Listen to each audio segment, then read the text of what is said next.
Ms. Phillips? Here. Mr. Ty? Here. And Councilman Papera, would you lead us in the flag salute? Yes, sir.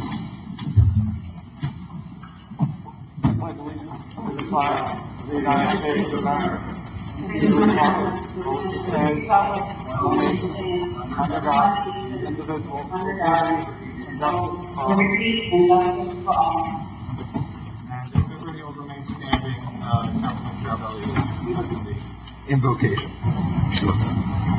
Eternal God, guide this council body to serve the people of this township with compassion and humility. May we pray for our world, country, and township as we recover and heal through this pandemic. Our thoughts and prayers go out to the President and all those suffering from this virus, and all those who have experienced the loss of a loved one during this time. Give us the faith, Lord, as we persevere through these challenges, and may we find solace in your many examples from your most holy word. From you, we know that mercy is endless, and your compassion inexhaustible.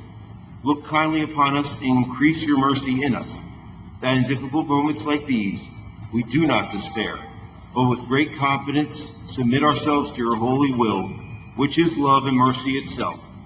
To your name we honor forever. Amen. Thank you, Councilman. And at this time, I'm going to ask the clerk to read a resolution establishing standard procedures for the hybrid meeting format that we're using tonight into the record. Madam Clerk. Resolution of the Hamilton Township Council establishing standard procedures and requirements for hybrid and/or remote meetings of the Hamilton Township Council and for public comments made during said meetings.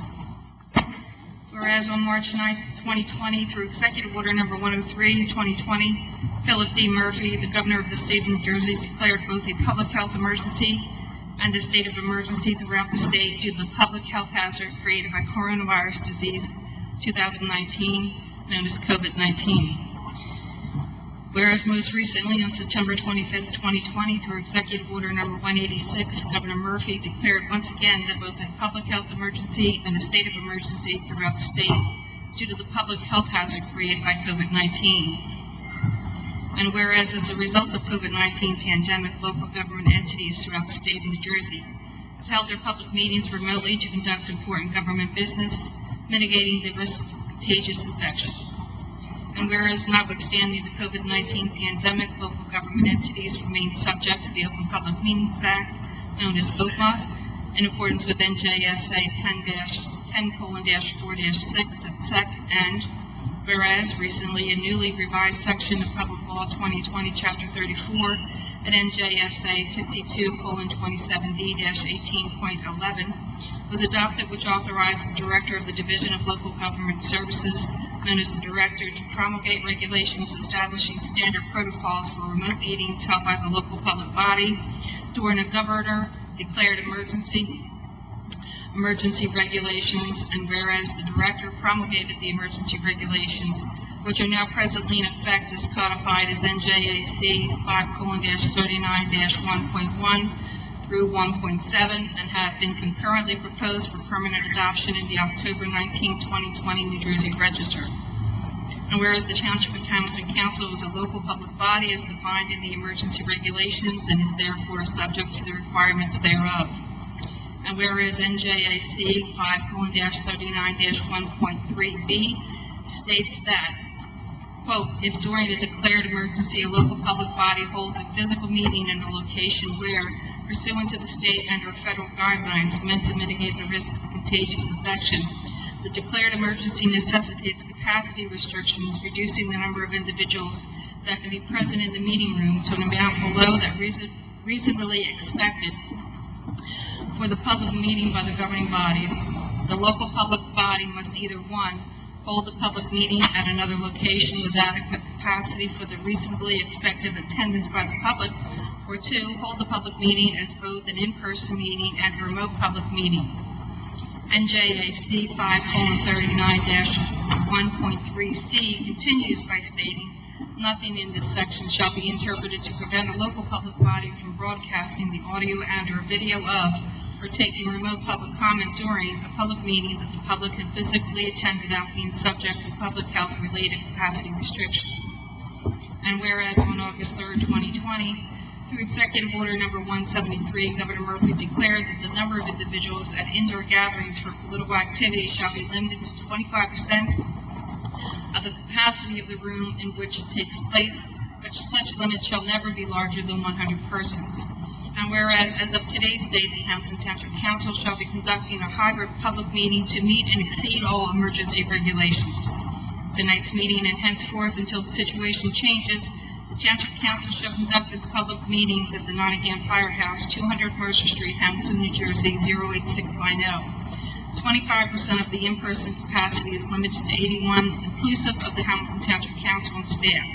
And whereas in addition to this simultaneously meeting in person, Hamilton Township Council shall continue to offer remote meeting access through freeconferencecall.com with a dial-in number. Whereas NJAC 5:39-1.4H requires a local public body to adopt a resolution establishing standard procedures and requirements for public comment made during a remote public meeting, as well as for public comments submitted in writing ahead of the remote public meeting. And whereas in order to fulfill the requirements set forth in NJAC 5:39-1.4H, the procedures and requirements appearing below are hereby established by the Council. Now therefore be resolved that the Township Council of the Township of Hamilton, County of Mercer, State of New Jersey hereby establishes the following procedures and requirements to satisfy the requirements set forth in NJAC 5-39-1.4H. 1. Members of the public wishing to attend the meeting in person shall now be permitted to do so. First come, first served, until 25% of the in-person capacity is reached. 2. Members of the public wishing to make a comment during a remote meeting shall be permitted to do so using the audio and/or video technology under which the remote meeting is being held. 3. Members of the public may also submit written comments to the council through the township clerk by either email to egor@hamiltonnj.com or written letter to the township clerk, Township of Hamilton, 2090 Greenwood Avenue, room 210, Hamilton, New Jersey, 08609. Written comments must be received no later than 4 p.m. the day before the scheduled remote meeting in order to be included in the meeting. 4. Public comments shall be received and or read into the record during times designated during the meeting for public participation.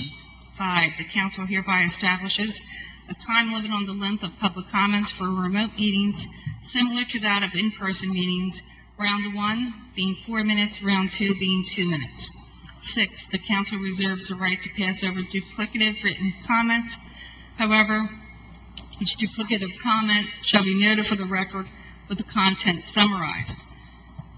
7. A member of the public wishing to speak during a remote meeting shall state their name and address for the record prior to making their comment. 8. Members of the public commenting during a remote meeting shall not act in any manner to disrupt the meeting.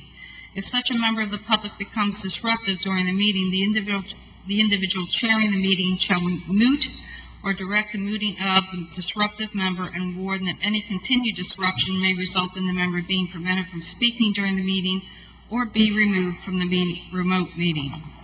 Disruptive conduct includes, but is not limited to, sustained inappropriate behaviors such as shouting, interruption, and the use of profanity.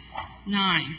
Any member who continues to be disruptive after receiving a warning may be muted, while other members of the public are allowed to proceed with their comments. If time permits, the disruptive individual shall be allowed to speak after all members of the public are provided an opportunity to comment. Should the individual remain disruptive, the individual may be muted or kept on mute for the remainder of the remote meeting or removed from the meeting. Do I have a motion to accept this resolution? Yes, Council President, I'll make the motion. I second the motion. Madam Clerk? Mr. Caravelli? Yes. Ms. Phillips? Yes. Mr. Whalen? Yes. Mr. Reparo? Yes. Mr. Ty? Yes. So, we're going to go into executive session because we have several contracts that our township attorney is going to brief us on. I just want to say before we go into executive session that I'm happy to see those of you who joined us this evening. It is a momentous evening tonight for Hamilton Township. We are going to be creating the Hamilton Township Fire Department tonight. So it is a momentous evening. But not only for that reason, we are also tonight going to be moving forward with action that will lead to the redevelopment of the old White Horse ShopRite property, which is a property that's been neglected for decades in the township, and we're taking action to begin the process of redeveloping that property. Additionally, we are going to be taking action tonight to move to redevelop the Bromley Fire property. These are all issues that have been neglected for many years and have needed attention, and we're going to be taking action on all these important issues tonight. So I'm glad that you could join us. I hope that we will continue to be able to meet in person for many future meetings to come. It remains to be a volatile situation in the state, and we are going to take it one day at a time in deciding what format to use for future meetings, but I am especially glad to see you all here tonight. And with that, I will entertain a motion to go into executive session. I'll make a motion. I second that motion. Madam Clerk? Mr. Carabelli? Yes. Ms. Phillips? Yes. Mr. Whalen? Yes. Mr. Reparo? Yes. Mr. Ty? Yes. Passes 5-0.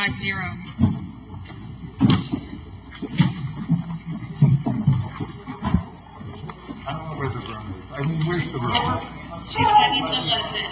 Down that way?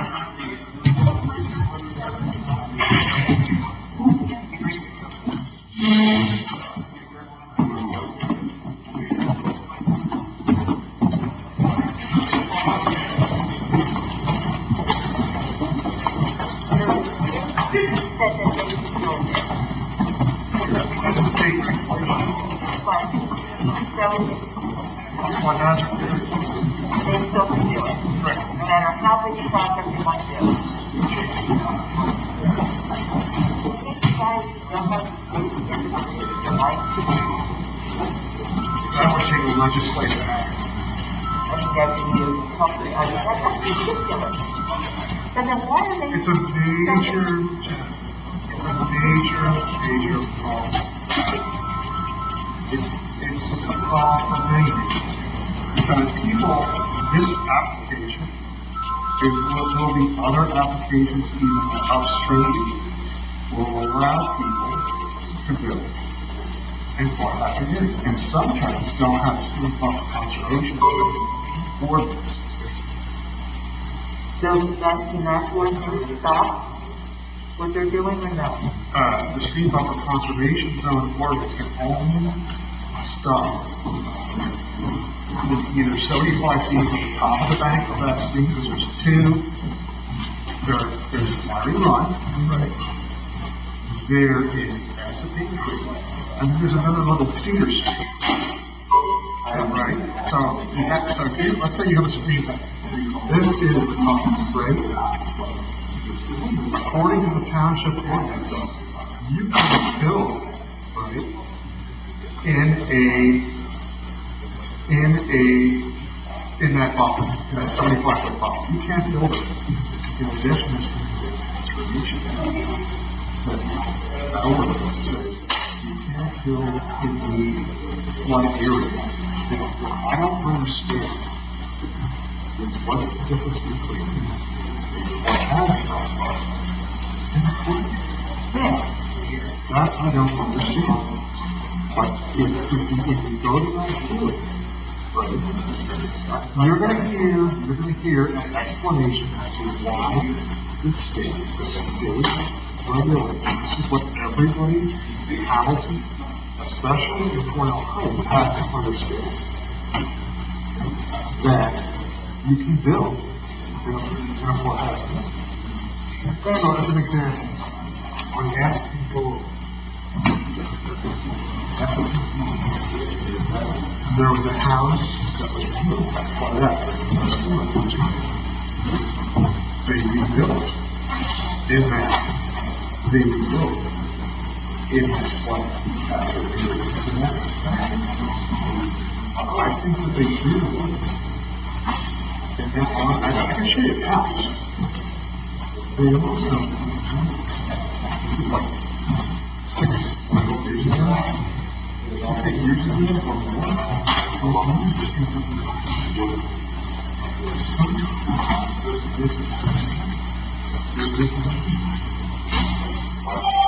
So then, if it's better, no matter what the zoning board says, it could be illegal. but the zoning board can make that, the zoning board, township has its own ordinance. Right. So the township has its own ordinance, the township can organizations. But it can't walk from oh yeah. So then, And what they should can happen? do in the land, but they have to go further back. Exactly. So, in this thing about the conservation, they're not going to take any trees, as I understand, they're not going to take any trees. What happens further back, they'll take any grass. That's for the tree, which is not that near. To take all the trees that doesn't move to the land, other areas that's close to possible. Like the trees, the other thing, and by the way, synergy in their solar power, flood solar intention, right? What I don't know is, right? If you know how's because it all already seems to back up into the tree. Well, the answer to that is no question about the spread. The other thing is, the synergy is $100,000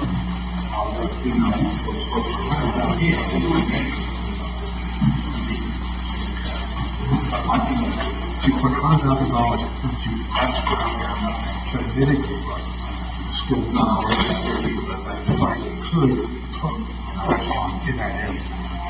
So they're put $100,000 just in case it's flood. Well, they're going to put it in. They're going to with the part in. I just put it in. The township has to grab it and help in that area. Well, so that's also kind of, I don't know, you know, so that's $250 a month. Is that equivalent to what? You're that age. In other words, I give you this, well, and I don't know, I'm not concerned. So we're going to get screwed no matter what. And I think, I mean, the township's willing to buy the land, but. yeah, so Thursday doesn't want to do it.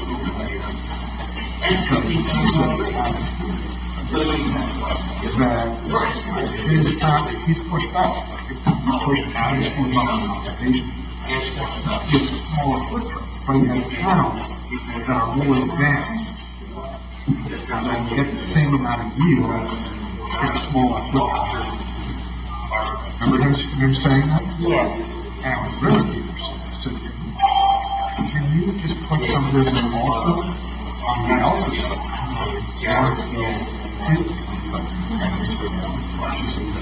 Why not? Why can't we do it on your side?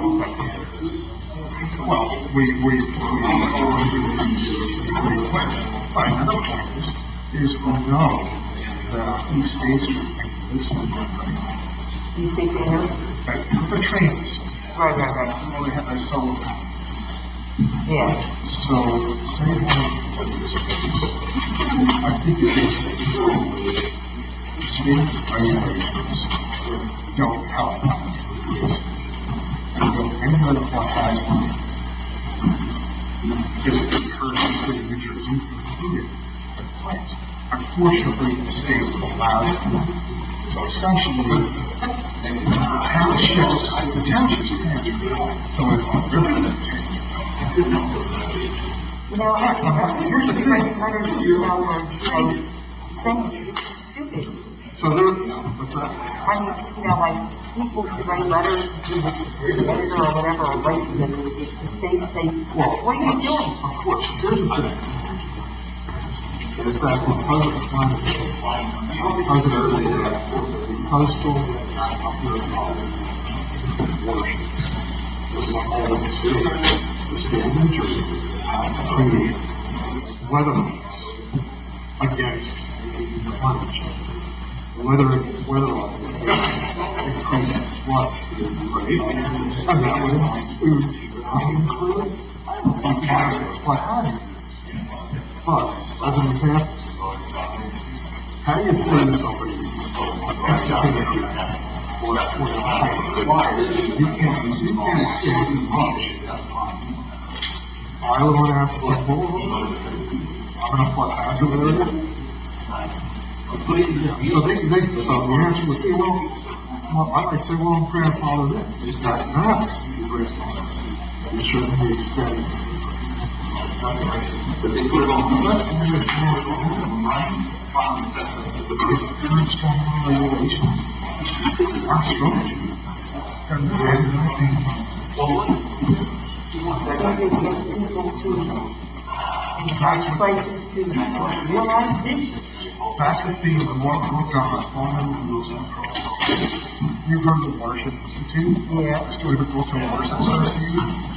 People were, they dealt with River Keeper Network, Save Our River, Save the River Coalition, right, the American River, all these things.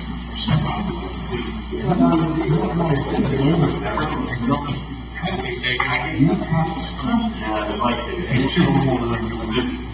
have to say no to building.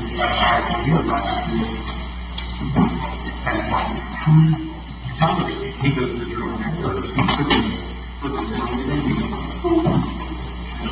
so I think that role is over. I think the point was first you're very well saying that. So the French and then what you need to do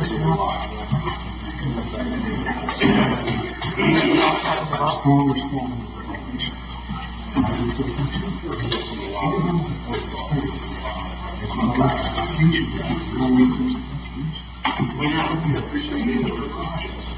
that are in some cases 5.5 times larger. 5.5 times larger than what's allowed on ordinance. Well,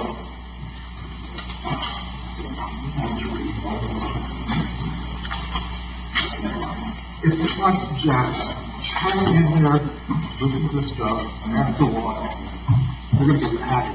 So all this stuff might seem like yeah. so once you get understand it, easy peasy. It's just like when I was in first grade.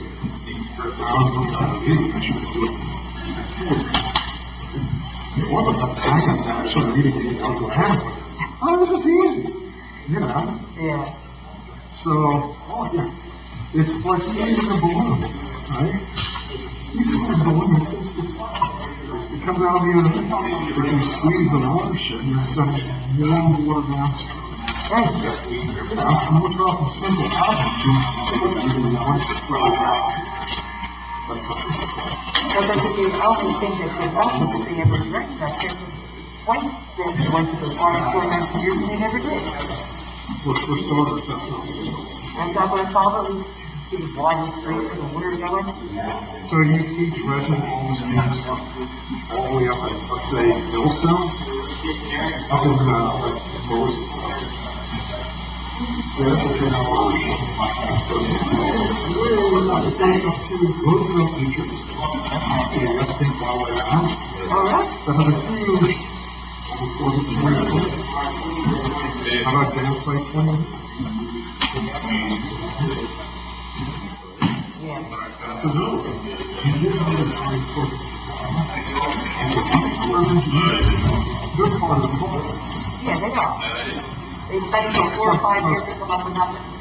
No. For years. It's another thing to allow. You know, it's for the federal, state regulation. So, you know, so there's 12,000 on these dance sites. And it's unrated for contract. Because they're always upgrading it, and some people figure out, keep it up, so Yeah. so what they should be doing is buying up land, buying people out of land, and not allowing building, not building land. Do that. Builders,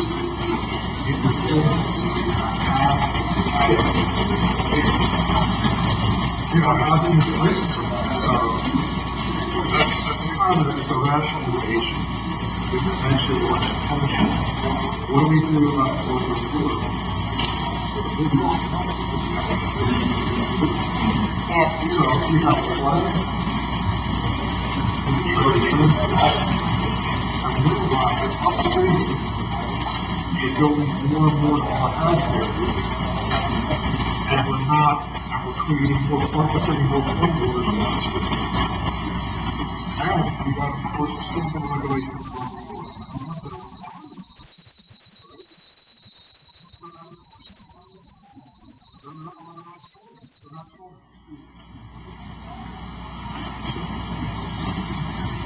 So your eyes are glazing over. Because I mean, back in the day, like I was just saying, I mean, I used to know how to do the legal. I mean, that was, it was like floating away. It was wide open, and open space, South Street. There were cycles there, it was like comfortable on the road. Huh? They're different. Yeah.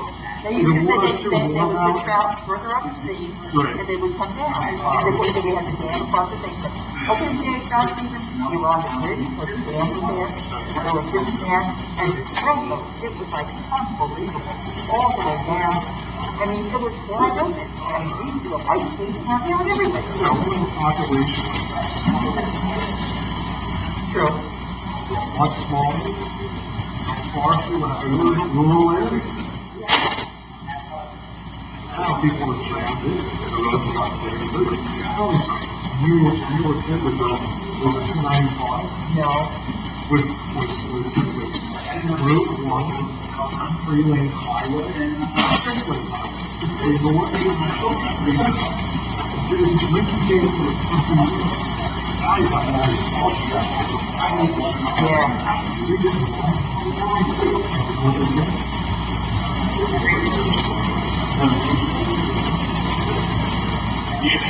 Yeah, I mean, it's like, this is something that we want to do for this. This is something that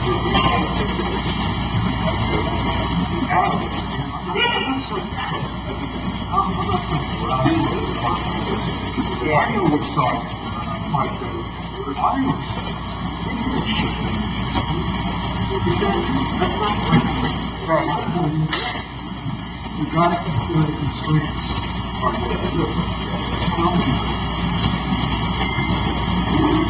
So, I would have experience by there are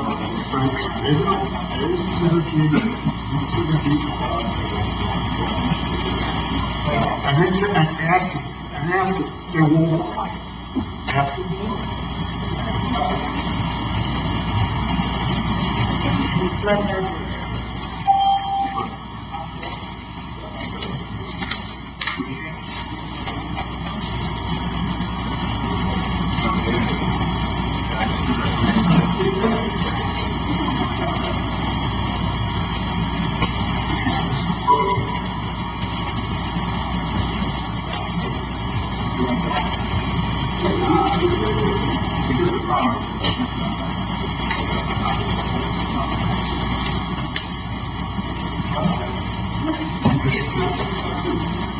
Yeah, yeah. I mean, I took a lot of years with the MD, I can't, and all that. Even when they start back in the class. So, but, yes, I remember my first time. So you were first grade. I was first grade here. Really? For 4 years at Alexander, yeah. My first grade teacher was This is it. your first grade teacher? Yeah, Miss Ross. What's that? Miss Ross. It's wrong. So It's from Flower School, but it's she had a Ross. son named Jordan, and she really liked it a lot. I wasn't the teacher, so she really liked it a lot. So she put me on the lead role. I played Chicory Chicken. Oh my God, you still remember? Chicory Chicken. Check all over. And after that, it was on the water. See, Chicory Chicken. That was a defining moment of mine. Oh my God, that is That's why I did have to do it for some of this. That activated me very much. oh my God. What can you say how Yeah. I'm 30.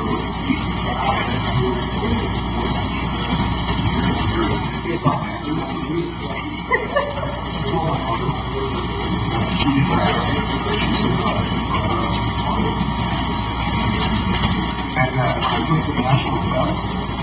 I scored like at the 90th percentile.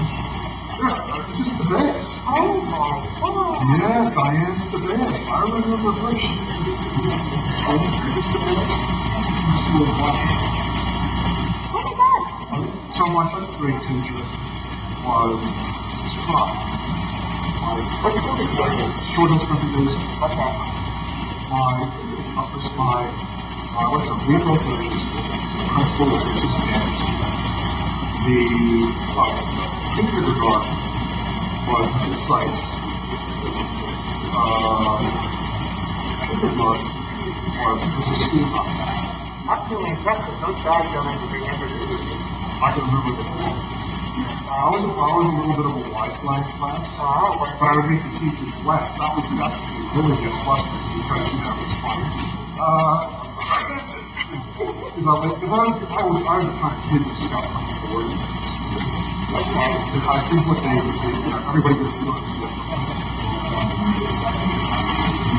Yeah, because that's when we used to put out back in the day, we had one time, and we spent like 2 hours in the afternoon. We would put on these huge plays for music teachers, and she and I and the other first grade teacher would go out to the Stroudsburg for college there, and we would listen for you to show up, and we would pick a play and everybody. And you're right, the kids remember, they'll come back, oh, I was Chicken Little, oh, I was Chicken Clown, you know, and they remember we would put it on at night for parents.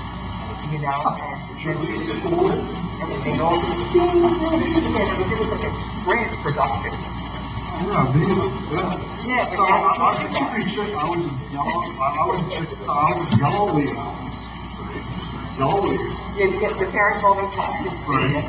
And my brother was a dyed ostrich. Dyed yellow. Not like this. And he had the shopping Oh my God, you're so cool. I was my son. Oh, you wasn't that time. Oh, But you know the thing is, like in my early years, it's like, then around 6 Then it was 6 days, and we would call it the hall. 87, and then high school. no, you make me like this after education.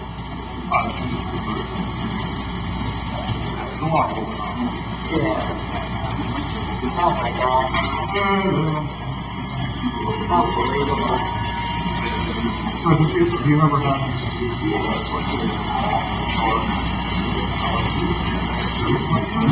Well, 1 or 2. Really, really smart, yeah. Were they happy kids? Yeah. Oh, yeah. Yeah, yeah. had like weird ideas. It was really like, whoa, you know, and it's a great thing, you know. You know what they did? No. But I was a fanatic of Indians, of their handwriting. I mean, they were, because I would circle everything on their homework, every letter they were wrong, you know, and if it was wrong, they had to be saying one time to do the second thing. And it's so funny because I ran across one last week, they were and I said, Kevin, is your handwriting so neat? He goes, I get lost all the time. They never saw a farmer who was so neat. I said, well, that's good. That's good. I think you would like to see it.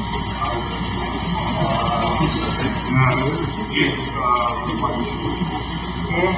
And the same thing, I had this one kid who was, I mean, he was sick talking. He was in like at 180 days, I kept it like 180 days for like 15 minutes to redo it.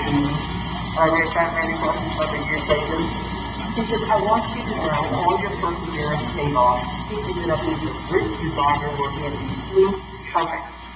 Good. You're paying attention to nature. Yeah. And he said, I want you to know all your suffering paid off. So, we transition your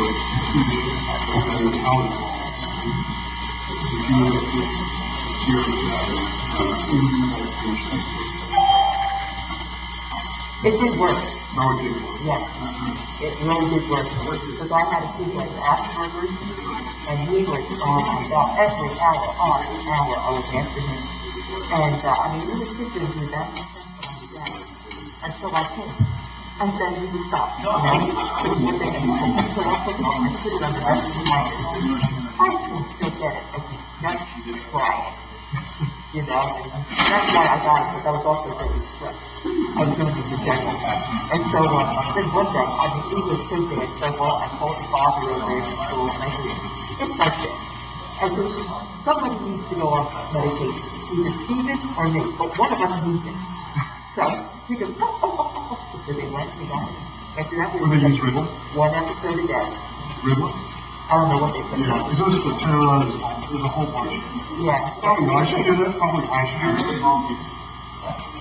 You should do that. I don't do it, but I should. Because mine, and you know, you see me do this when you talk. And I just go, to this day, when I feel comfortable with teacher, go back on the top.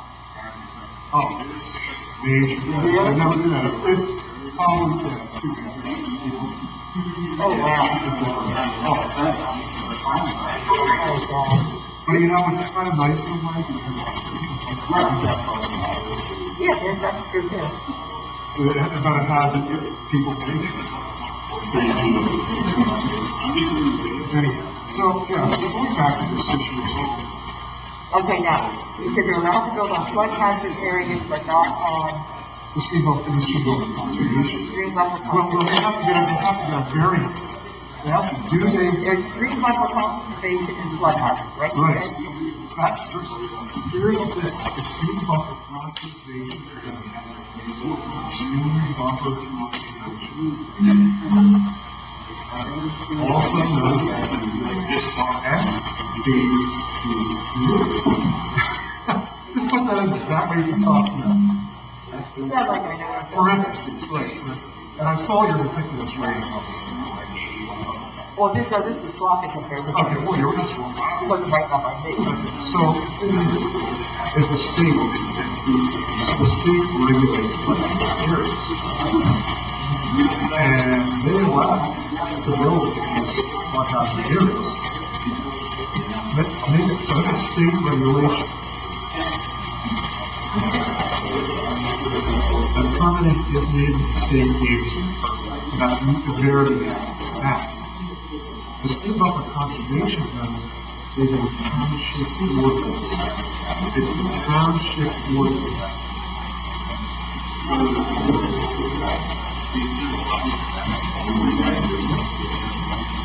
And what do we get away with that? Township is that the synergy variance. But synergy decided not to have variance. Give probability. Right. So that's why we're looking at You have no reason to want to next door. Very good. We are going to so we're going outside of the you're going to see open up. Yeah, so we have, and the kids, The map, and you can see, and you can see that they moved that's divided into this large area. So, they still live on the houses. They went through synergy, going out there, attention to this, and help really. And they we get, have that also, well, now here's the thing. I would say this is because the one is a hard work. How do you get the recharge?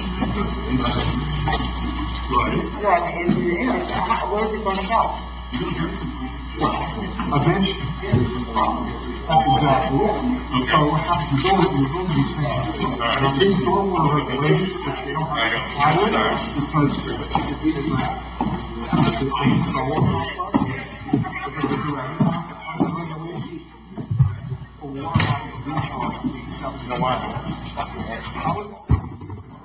What you say? This pants is coming off. I can't. I'm dying. I'm taking it.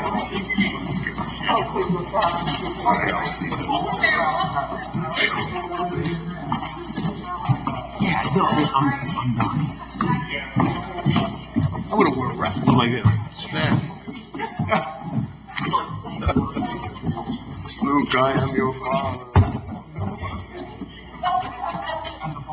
I have an idea, Yeah, the last page. On the resolution? Yeah. Yep, perfect. Okay. Allison, do we need a motion to reconvene or?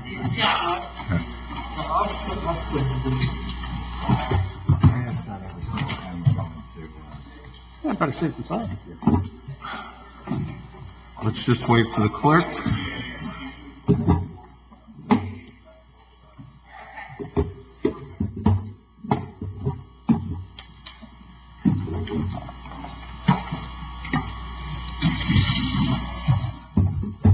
All set, Eileen?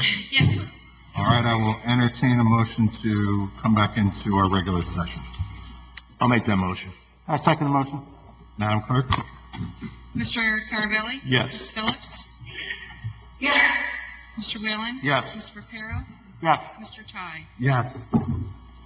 Passes 5-0. Moving on to minutes, we have two sets of minutes for your approval. July 21, 2020, and August 18, 2020, regular meetings of the governing body. Do I have a motion to approve the minutes? I'll make a motion. I second the motion. Madam Clerk? Mr. Carabelli? Yes. Ms. Phillips? Yes. Mr. Whalen? Yes. Mr. Reparo? Yes. Mr. Ty? Yes. Passes 5-0. Moving on to communications. Communication 1 is an amendment to the application on file for liquor license 1103-33042, Limited Inc. of Hamilton, trading as Bliz's Tavern. This is for a change of corporate structure, and I believe this was for the passing of his father. He'll have sole ownership, his son. So, it's family business, condolences to the family, and I'll entertain a motion to pass communication C1. I'll move to pass communication C1. I second the motion. Madam Clerk? Mr. Carabelli? Yes. Ms. Phillips?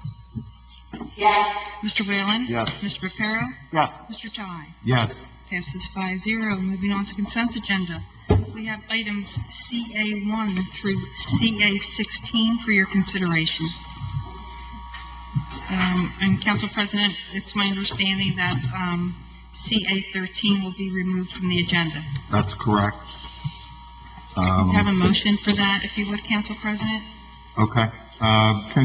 So we're going to be removing CA13. The administration advised us that they want to go about hiring this professional through a different process. So we will be revisiting that issue. But for the time being, can I get a motion to remove CA13 from the consent agenda? I'll make a motion to remove, resolution, CA13 from our agenda. I second the motion. Madam Clerk? Mr. Carabelli? Yes. Ms. Phillips? Yes. Mr. Whalen? Yes. Mr. Reparo? Yes. Mr. Ty? Yes. Okay. So included in the consent agenda are labor agreements for AFSCME and for CWA employees of Hamilton Township. These are one-year extensions of their existing contracts on their, for the most part, existing terms.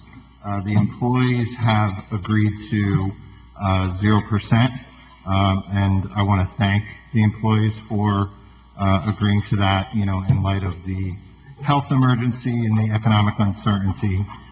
We appreciate their sacrifice. They also, the other big point in that was, the no sick time buyback for 1 year. So we appreciate the sacrifice of our white and blue collar workers in the township. I'll open it up to council for any questions or comments on consent agenda items.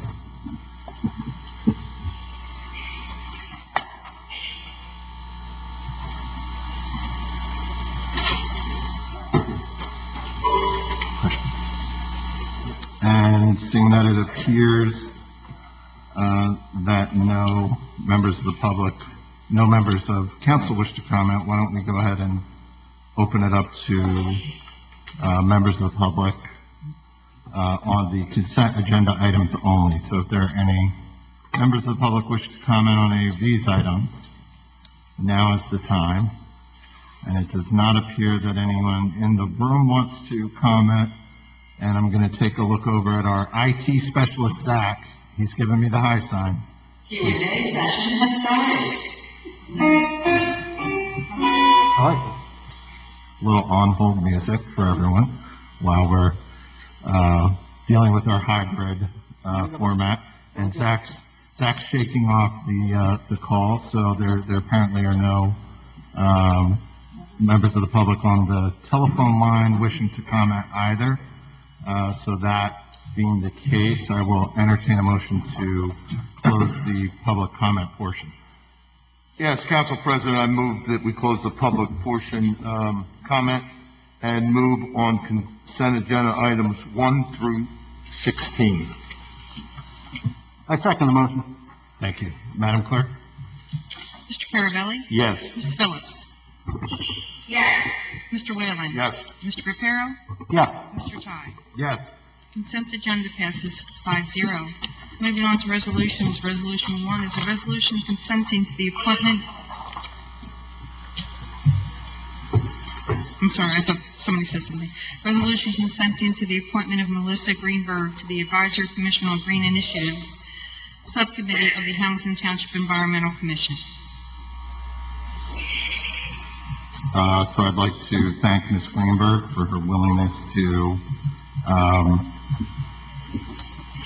serve on the Advisory Commission on Green Initiatives. So this is also known as the Green Team, and as the township continues to move toward implementing new environmental efficiencies, these are the folks that we are going to be working with, members of the community who want to help the community become more environmentally friendly in the way that we go about the township's business. So we're certainly appreciative of Ms. Greenberg, and she actually has quite a background for this. And I think Councilman Carabelli, she is someone who you had recruited to serve on our green team. Yes. And, well, originally on the Environmental Commission, and now the Green Team, but, you know, just uniquely qualified and has a remarkable background in sustainability. She's the Director of Sustainability with Rider University, so I think she's an excellent choice. Well, thanks for finding Yep. her for us. You've got a stellar background for Sure. our purposes here. Do any other members of council wish to comment on Resolution 1? If not, we will go ahead and open it up to the public. Any members of the public in the room wishing to comment on Resolution 1? It appears that no members of the public in the room wish to comment, so I'm going to check with Zach to see if any members of the public who are on the line wish to comment.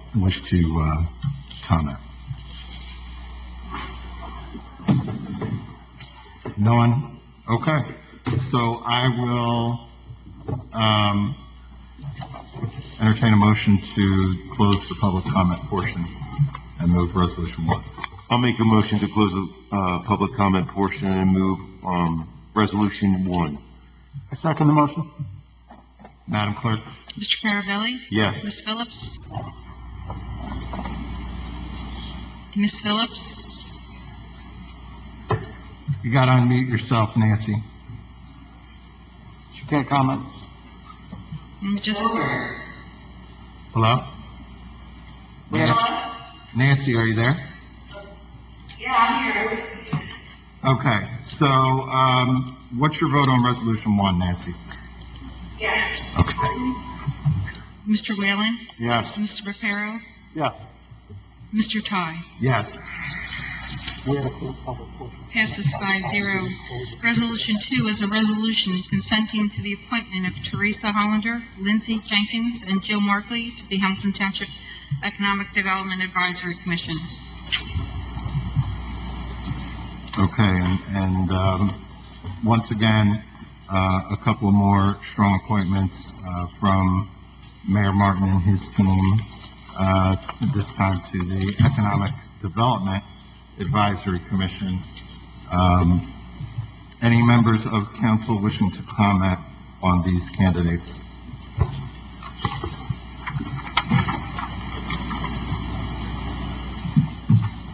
It appears that no members of council wish to comment, so we will go ahead and open it up to any members of the public wishing to comment on Resolution 2.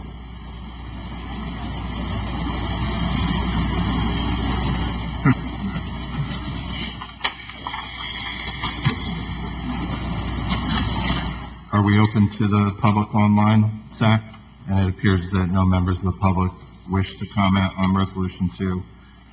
So I will entertain a motion to go ahead and close public comment. Council President, I move we close the public portion and move on Resolution 2. I second the motion. Let's give Zach a moment to close public comment. You're good? Okay. Madam Clerk? Mr. Carabelli? Yes. Ms. Phillips? Yes. Mr. Whalen? Yes. Mr. Reparo? Yes. Mr. Ty? Yes. Passes 5-0. Resolution 3 is a resolution consenting to the appointment of Janine Verducci and Denise Wires to the Hamilton Township Cultural Affairs and Performing Arts Advisory Commission.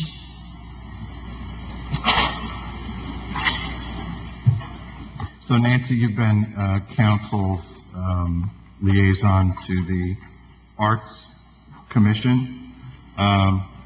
Did you have anything you wanted to add on that? Yeah, as a liaison to the Arts Commission, I'm very excited to see our student members on the wall formally, Ms. Verducci and Wires. But, you know, they have some very diverse backgrounds in different areas of art that definitely add to the commission as well as marketing experience and fundraising. So I just want to say thank you and welcome to the commission. Okay, great.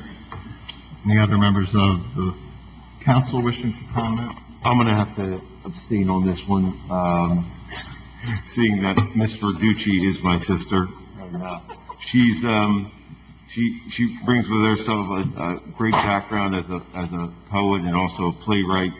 I actually got hooked into actually, taking a role in one of her plays, so all of you can come and laugh at me, sometime hopefully next year. What are the dates for that? I want to mark my calendar. But in all seriousness, I would need to abstain, but yes, Thank you. I'm excited to see the two appointments. I would just like to say thank you. The appointments obviously are very important, but thank you to Councilwoman Phillips for everything that you've done. I know you've put a lot of work in on this committee, I know you've put a lot of your own time in. I just want to say thank you, for representing all of us, so well. And I agree with the comments by Mr. Paparo, Nancy. Good job. I concur on that comment as well. I know it's taken a lot of our own time. So that said, I'm sorry, Nancy, did you You left out. laughing at? Okay. All right, with that said, I'll entertain, well, actually, let's open it up to the public.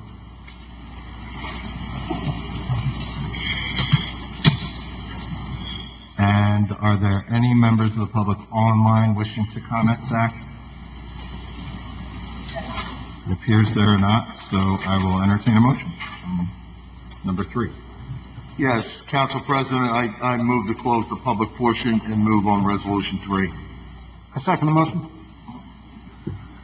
And we're going to close the public comment portion. And Madam Clerk? Mr. Caravelli? I'm going to have to abstain. Ms. Phillips? Yes. Mr. Whalen? Yes. Mr. Reparo? Yes. Mr. Ty? Yes. Passes 4-0. Resolution 4 is a resolution establishing a contract for the purchase of one new unused T-Rex High Ranger XT Pro Bucket truck with a 75-foot working height aerial device with T-Rex Utilities Incorporated by use of Sourcewell National Pricing System contract in the amount of $197,010 maximum. So we budgeted, I believe we budgeted $200,000 for this item, so coming in slightly under contract. So thank you, Director Markley, for your diligence on that. Any members of public members of council wishing to make any comment? Seeing none, let's open it up to the public.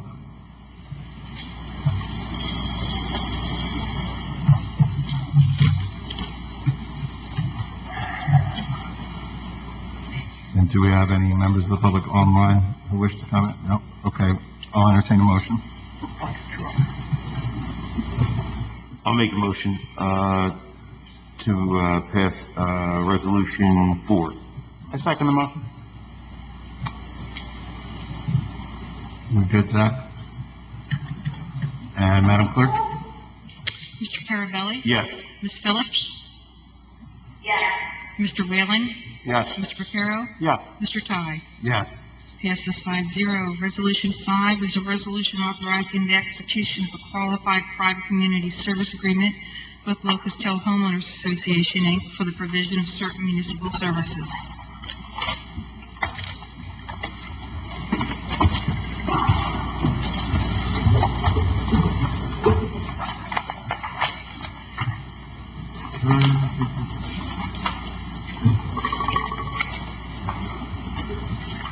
Kathy, you want to give us a little bit of a summary? Or, Melissa? Yeah. Can you hear me? Is it Attorney.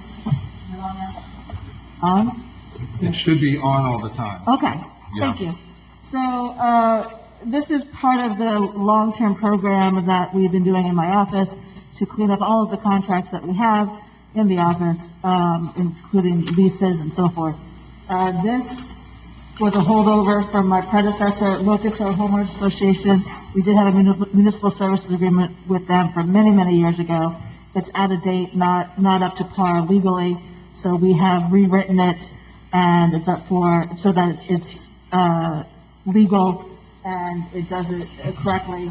It requires some reimbursement of funds as part of it was a settlement of reimbursement of funds that we should have been paying them for municipal services. And then moving forward, we are doing everything correctly. We're moving forward. Can you repeat that last line? Doing everything correctly according to the new contract. So this brings us into compliance with Correct. current state law. Correct. Does it change the level of services that we are providing? It changes it insofar as now the costs are appropriately being billed and conducted correctly. Okay. Any other members of council wish to comment on this resolution?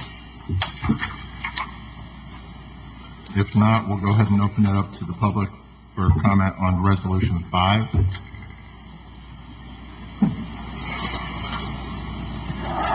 And it appears that no members of the public in the room wish to comment. Zach, do we have anybody online who wishes to comment? So seeing no members of the public wishing to comment, I'll entertain a motion. Yes, Council President, I move we close the public portion on Resolution 5 and move on Resolution 5. I second the motion. He's actually, okay, very good. Madam Clerk? Mr. Carabelli? Yes. Ms. Phillips? Yes. Mr. Whalen? Yes. Mr. Reparo? Yes. Mr. Klein? Yes. Passes 5-0. Resolution 6 is resolution authorizing an amendment to a shared services agreement known as Resolution 18-295 between the Township of Hamilton and the Rutgers Cooperative Extension Water Resources Program for the Hamilton Township Stormwater Management Implementation Program for the term January 1, 2019 to December 31, 2019, in the amount of $70,000 maximum. And money well spent. I know they've been doing some work at Veterans Park, among other locations throughout the township. Melissa? Council President, can I ask one question? So this is not increasing the amount, it's just increasing extending the time period to 6 months into this year, correct? Correct. That's all it's doing? All right. Any other comment? from any No, other member? just to follow up on what the Council President said about some of the work they've done over at Veterans Park and some of them retention areas. I took a ride over there and was able to see firsthand some of the work they did, and coordinating with Chris, I imagine, right, with Public Works. They did some nice work over there, so they're doing a good job. And with that, if no other members of council wish to comment, we will go ahead and open it up to members of the public who wish to comment. Good evening. So, Can you Please state your state name and your name. address? okay, it's Ames Hoyt, 29 Country Lane. Thank you, Ames.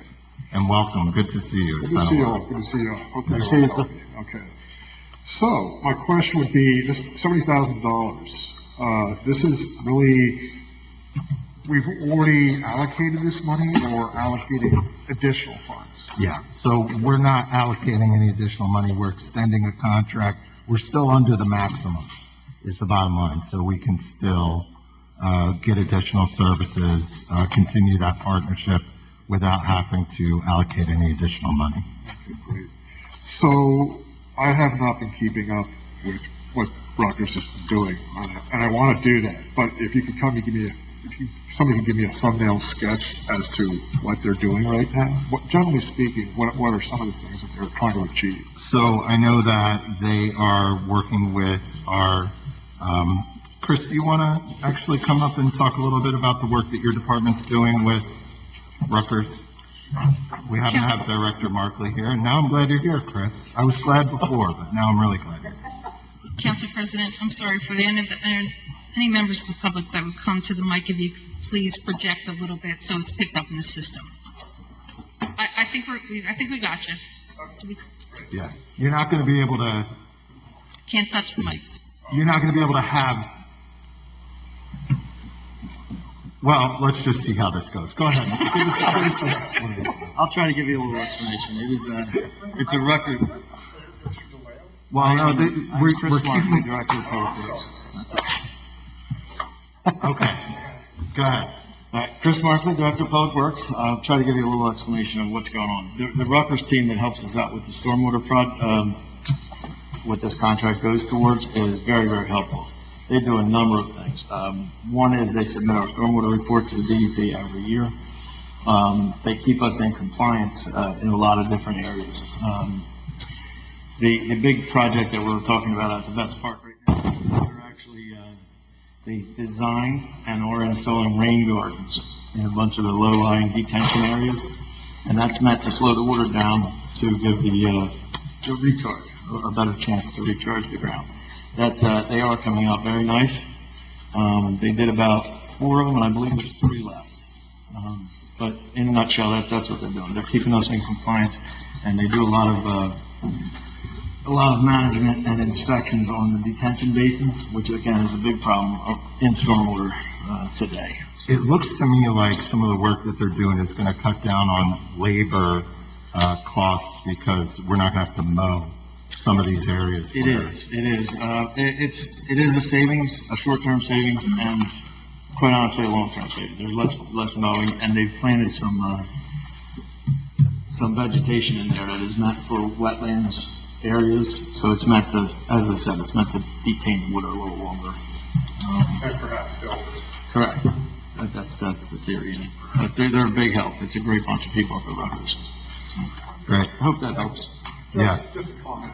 Stay close, Chris, because, I think we'll be okay, but, okay.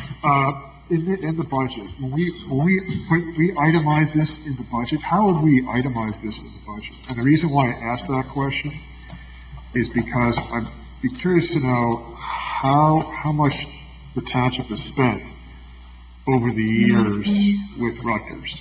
So it's a line item in Director Markley's? Oh. In Director Dumont's budget. Is it a specific line item? It's under professional services, I believe, and in their budget. But if you wanted to know what we spent on any given vendor, we can do that and, provide that information to you. We have to do a report on that. All right, so professional services, and then does that cost it out to the road department or the public works department? Is that how it's done, or is it just public services? It's an engineering. Oh, it's I'm sorry, okay, engineering. So engineering falls under Director Dumont. Okay, so it would be engineering department. Okay, not road department. Thanks very much. Right, in Director Markley's Public Works, which encompasses more than the roads. Yeah. Okay, well, thank you, Amos, for the first public comment of the evening. All right, so with that, it appears that no members of the public wish to comment.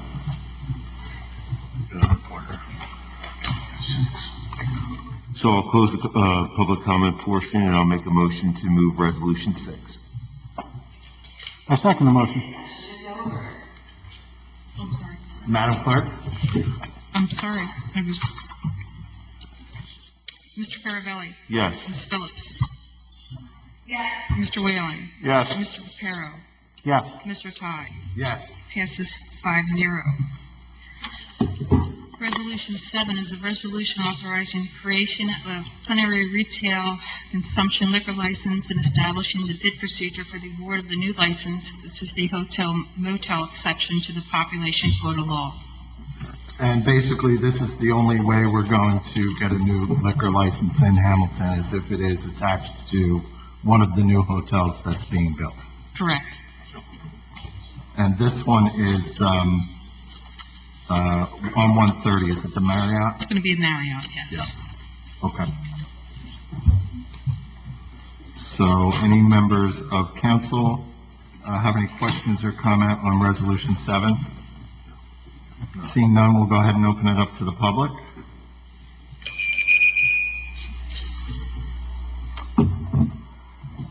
No one in the room appears to wish to comment. Do we have any online members of the public wishing to comment, Zach? All right, seeing none, we can go ahead and close the public. I'll entertain a motion. Council President, move we close the public portion and move on Resolution 7. I second the motion. Madam Clerk? Mr. Caravelli? Yes. Ms. Phillips? Yes. Mr. Whalen? Yes. Mr. Reparo? Yes. Mr. Ty? Yes. And if there's anyone wondering why there's a pause every time that we make a motion, it's because Zach, our IT specialist, has to hit a button to close out the online public portion, so we have to wait for a moment for Nancy's microphone to be unmuted, Councilwoman Phillips' microphone. So that said, we're on Resolution 8. Council President, Ms. Phillips has just texted in saying that maybe the council could speak a little bit louder. Mr. Caravelli's mic is fine, but everybody could speak a little bit for the teleconference system. How's that? I hear myself now. Jeez. Okay. I'm gonna talk closer to the mic for Nancy. Resolution 8. I'm sorry, Nancy?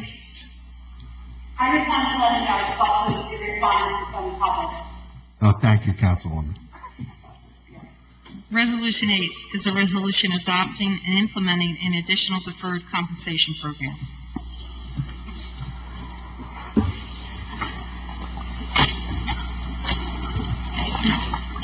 Any members of council with any questions or comments? Only comment, this is, the first in a couple of things that are gonna be, worked on for the fire department. This is who they use for deferred comp, and it's just, staying consistent with their current programs. It's just adding VALIC, onto our deferred comp options. Okay. Thank you for that. VALIC. You guys use VALIC, huh? Okay. So, let's go ahead and open this one up to the public. Unless any other members of council had anything. There's no one in the room who appears to wish to comment. Zach, do we have anyone online who wants to wish on the, who wants to comment on the, resolution referring to the, deferred comp plan? We have no members of the public wishing to comment, so I will, hold on one second. What's the last four extensions of that? Last four digits of that extension? 3834. So the caller on 3834, your line is open. Would you give us your name and your address, please? Hi, it's Bianca Perez, Chief Executive Mayor Martin. I just wanted to comment that for anyone who's actually at the meeting, if the public does state their name and address, they could just wait a moment for those of us who are listening on the line, because their name is being captured in the system. You want us to, after members of the public state their name and address, you want them to pause for a moment? Before they state their name and address, so that the people on the line can actually hear it. Oh, okay. All right. And project the voices like a little more as well, you're very safe, your voices. All right. Is this better, Bianca? Yes. Okay, thank you. I think it's the masks that are stopping us from talking. Yeah, we've got our masks on here. Safety first. Okay. Get this nose, the poor guy. So, testing 1, 2, 3. All right. So, thank you for that, Bianca. Now we're going to move on to, let's see, where are we? I've lost, We're looking for a motion on resolution 8. okay. There's no public comment, right? No one wishing to comment. So I'll make a motion to close the public comment portion and move resolution, 8. Second the motion. Madam Clerk. Yes, please. Mr. Carabelli? Yes. Ms. Phillips? Yes. Mr. Whalen? Yes. Mr. Profero? Yes. Mr. Ty? Yes. Passes 5-0. Resolution 9 is a resolution adopting appraisals of East 8th Street properties known as Block 1637, lots 12 and 14. Now, this is another, momentous resolution. This is the Bromley Fire property. This has been a long time coming, and this is something that I know that Anthony and Jeff and I, since we first got onto council a few years ago, have been wanting to see forward motion, and I just want to commend the entire council and the mayor and his team and Director Dumont and Director Markley for all the work that you've been doing, and our township attorney, and just everyone who's been involved in moving the ball down the field and redeveloping this important property on East State Street in Bromley. So with that, go ahead, Fred. You got anything? I just think, great job by all. It's been a long time coming. I'm sure the people in that Bromley section are looking forward to this taking place. It's long overdue. And it appears that no other members of council wish to comment. Okay, so we'll go ahead and open it up to the public at this time. Janice?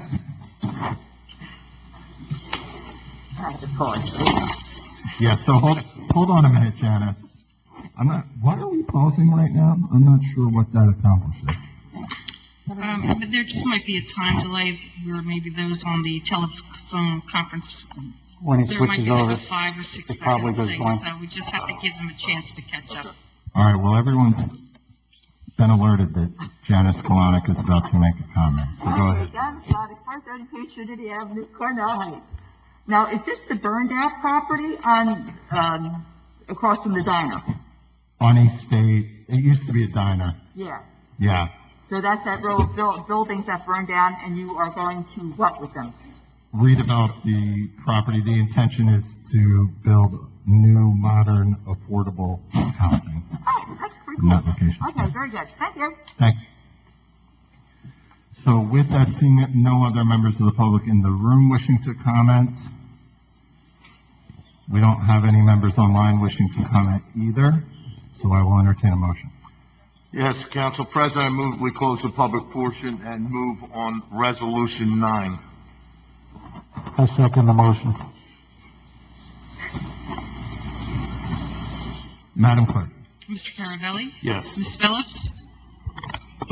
Mr. Whalen? Yes. Mr. Reparo? Yes. Mr. Ty? Yes. Passes 5-0.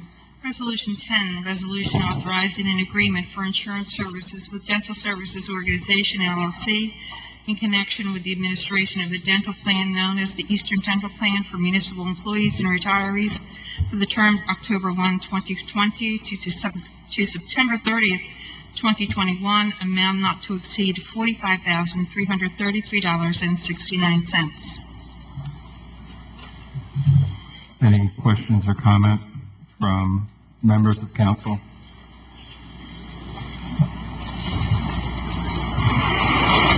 Does our business administrator want to add anything regarding the dental contract? This is extending it for one more year, because the rates went up slightly on the premiums, and it's based on our claims, and so we'll reassess this again next year, and hopefully our claims, will be down they look like they're gonna be down from the year before, so our rates might go down slightly again. So that's why we're only doing it for one more year.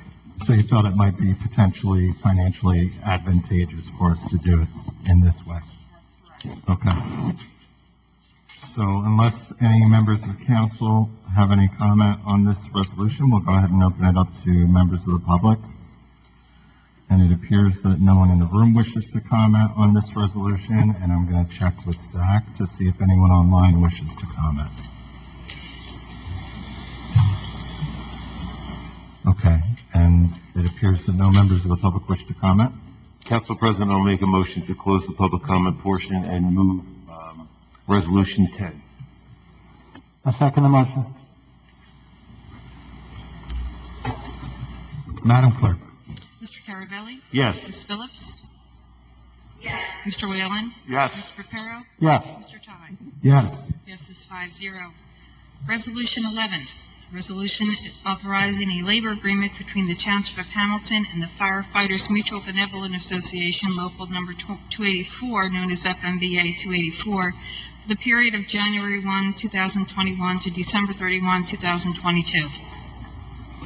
So, I know that we have some members of the leadership of FMBA,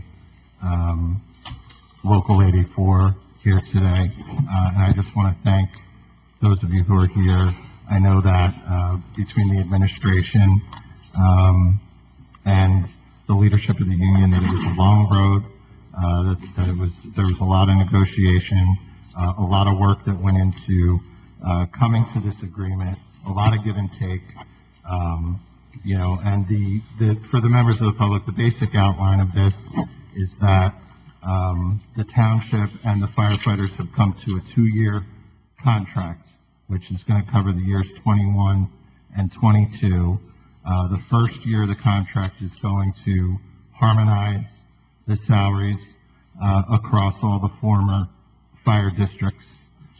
In year 2, our firefighters will receive a 2% increase.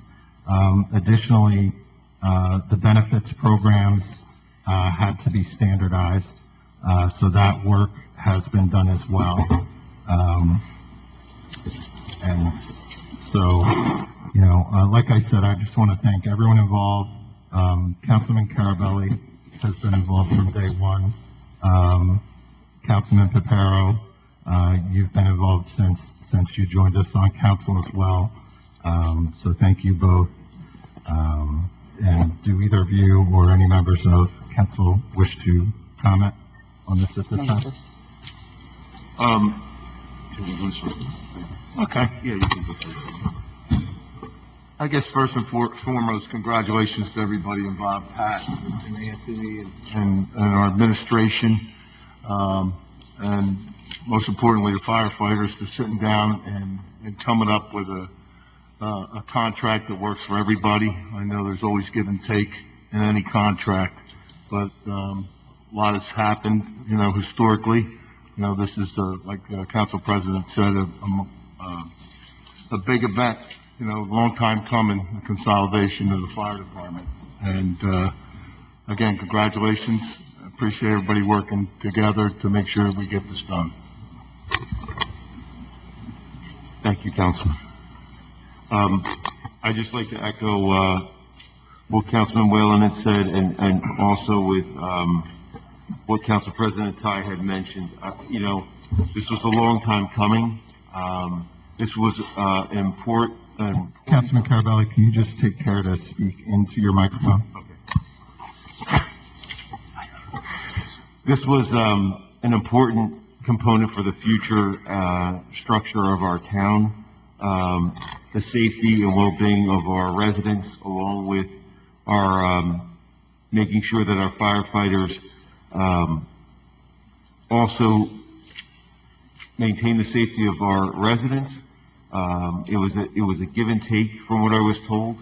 And you know, negotiations, there's compromises, and no one at the end of the day should feel like they got the better deal. It should be a negotiation, but I know as a councilman, I sit up here with my council colleagues, I value the work that all of you do in this room. You know, there's so many people to thank that we got here today. I wrote some, but I'm going to forget some from when we started out with our committee. You know, Mayor Martin, when he was a councilman, and also as mayor. The team at the township, I know that Kathy and Mark and Alyssa did a great job, and we're, you know, a part of this. Members of the FMBA, Shane, Nick, Chief, you know, you were there getting your folks to get information back to us all the time, and I just appreciate all of your efforts. Mike is in the room, everyone who contributed. Dave, you know who you are. I'm going to get myself in trouble, but just an all around, my council colleagues here. I also want to just send a shout out to our financial expert who sat on the committee, Joe Monzo. I thought his work was integral to this. We also have residents who got involved too with this process, and big shout out to Janice. She's in the room, but I also want to congratulate her for all her efforts in getting petitions signed. So I just feel it's a big day. And I look forward to January 1st, and I'm excited about the future of our public safety here in our town. So thank you guys for all you did. I'm going to reserve most of my comments for ordinance 1 and 2 on our agenda tonight. The only thing I do want to say is this is a milestone. I take this very personal because of my collective bargaining background, because of my union background. Going into collective bargaining, when you go into negotiations, I think it's a success if both sides of the table leave a little unhappy. That means everybody got something they wanted, and there's something left on the table to negotiate next time. This was a very complicated procedure to get to this point. But those things that are difficult are the ones that are most worth attaining. This negotiation process was not easy. It was stressful. I know I heard both sides, but we got to where we had to get to because we acted as a team. I'm going to reserve everything else I have to say for the ordinance portion, but I would just like to say congratulations to both sides. This took a lot of work to get where we are, and there's still a lot of work left to do. But step one is in place, and we're going to move on from there. Congratulations. Councilwoman Phillips, did you want to add anything? I'll just say a word, most of what I talked to Mr. Henderson said, but I just wanted to continue to congratulate everyone on both sides. And, also I know, as a team member myself, jobs are not easy, and this was a long time coming, but as Councilman Kerr mentioned, I think this is a perfect example of when people come together as a team with a common goal. It shows unity in Hamilton County, together as one county, carrying public safety for all equally. And I just look forward to continuing to work and with all of you and any directors from all. And thank you for all of our work that all communities have done and all of the fire and women. Okay, and with that, we're going to open it up for public comment. Now, Zach, hold on a second. Hey, Zach, don't open it up for public comment yet online, because apparently the folks who are listening online can't hear us in the room.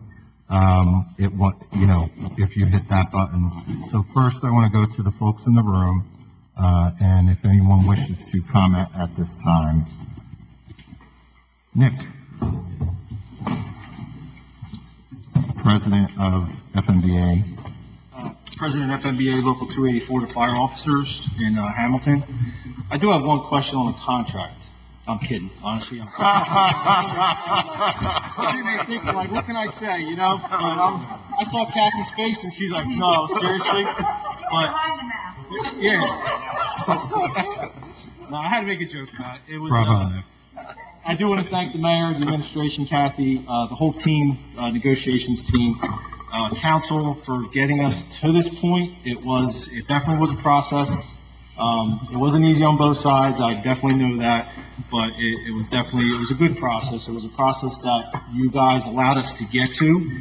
We've been doing this a long time, and it's, I gotta tell you, inside I'm so excited because, everybody here, the guys that are here, and if people are listening online, I think my wife's listening online too, and the family, it's been time away from our families, just not even firefighting, but going through this whole process with the consolidation. So I want to thank everybody that helped out with this committee. I mean, Eileen's been here through the whole process, and Allison's been here through the whole process too. So I just want to thank you guys to get us to that point. Our voting from Local 284 side was overwhelmingly 35-1 for the contract, and the fire chiefs that are going to be demoted down to deputies, they voted unanimously 4-1 or 4-0 for the contract. So I just wanted to let you guys know that from the 284 side. Dave will speak on the 84 side for that, but thank you again for getting us here. Thank you. Thank you. Thanks, Nick. Dave, did you want to? Yes, he does. Obviously, what Nick said, I don't have a joke, but I can tell you that for 20 years on the job and negotiating numerous contracts with fire commissioners, this was by far not only the most interesting, but it kept me on my toes, and I thank you all for that. And I mean that when I say it. I'm not, just standing here saying it. But it was a trek, to say the least. And as Nick said, with our votes, I think there were 5 firemen. I don't have those numbers off the top of my head to put me on the spot, but I think there were only 5 firemen that voted against the contract. So it was 83 to 5. To me, those numbers are what they are. I think the work that you guys put in, the work that we put in, our firefighters and our fire officers saw, and so did the chiefs. And nothing but thanks, honestly. I can't say it enough. Thank you. Thank you. It's been my position from the beginning that I want to make sure that we do everything that we can to minimize the disruption to our firefighters as we transition into a fire department. And so with the overwhelming support of your membership, I feel confident that we're going to be able to make a smooth transition into our new fire department. So thank you very much, guys, for your leadership. So with that, why don't we see if anybody online wants to comment?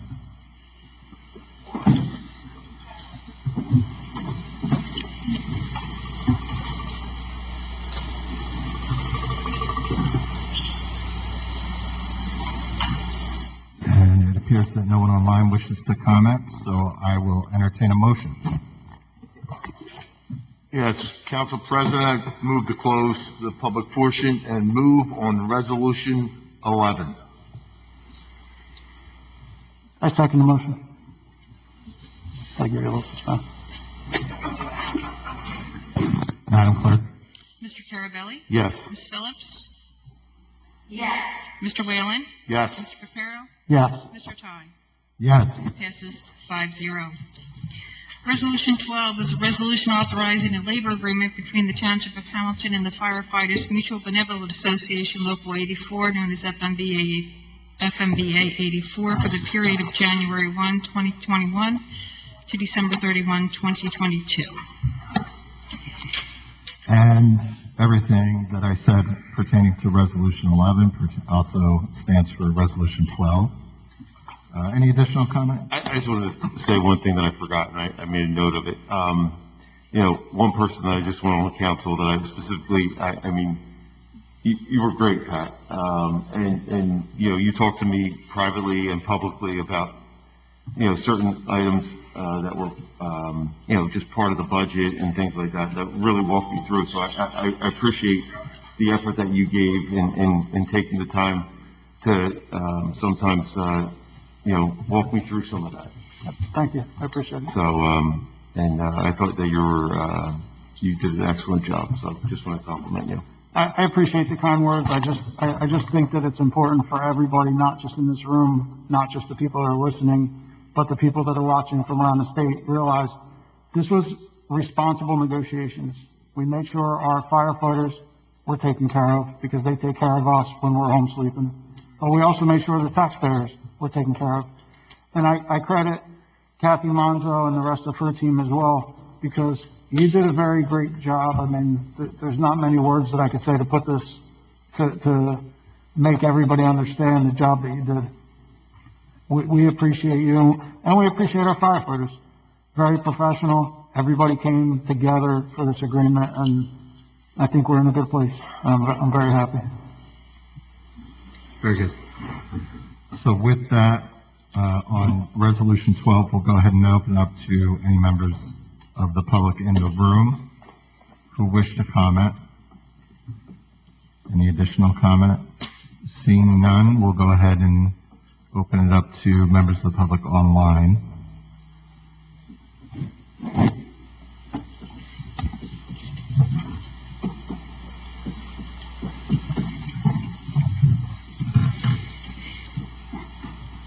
And it appears that no members of the public wish to comment, so I will entertain a motion.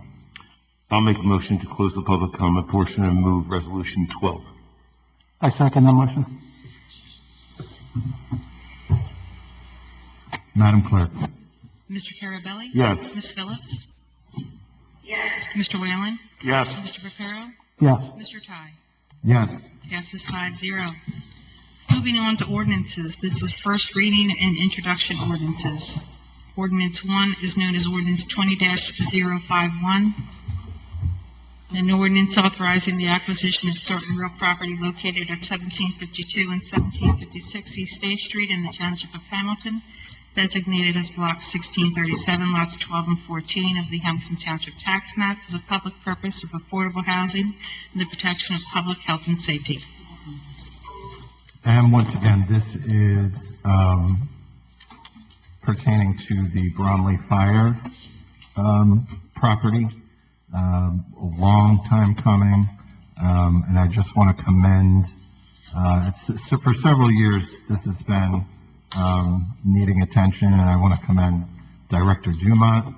I want to commend our attorney, Alyssa Grottrager, for untying the legal knots that were preventing the township from moving forward on this redevelopment initiative.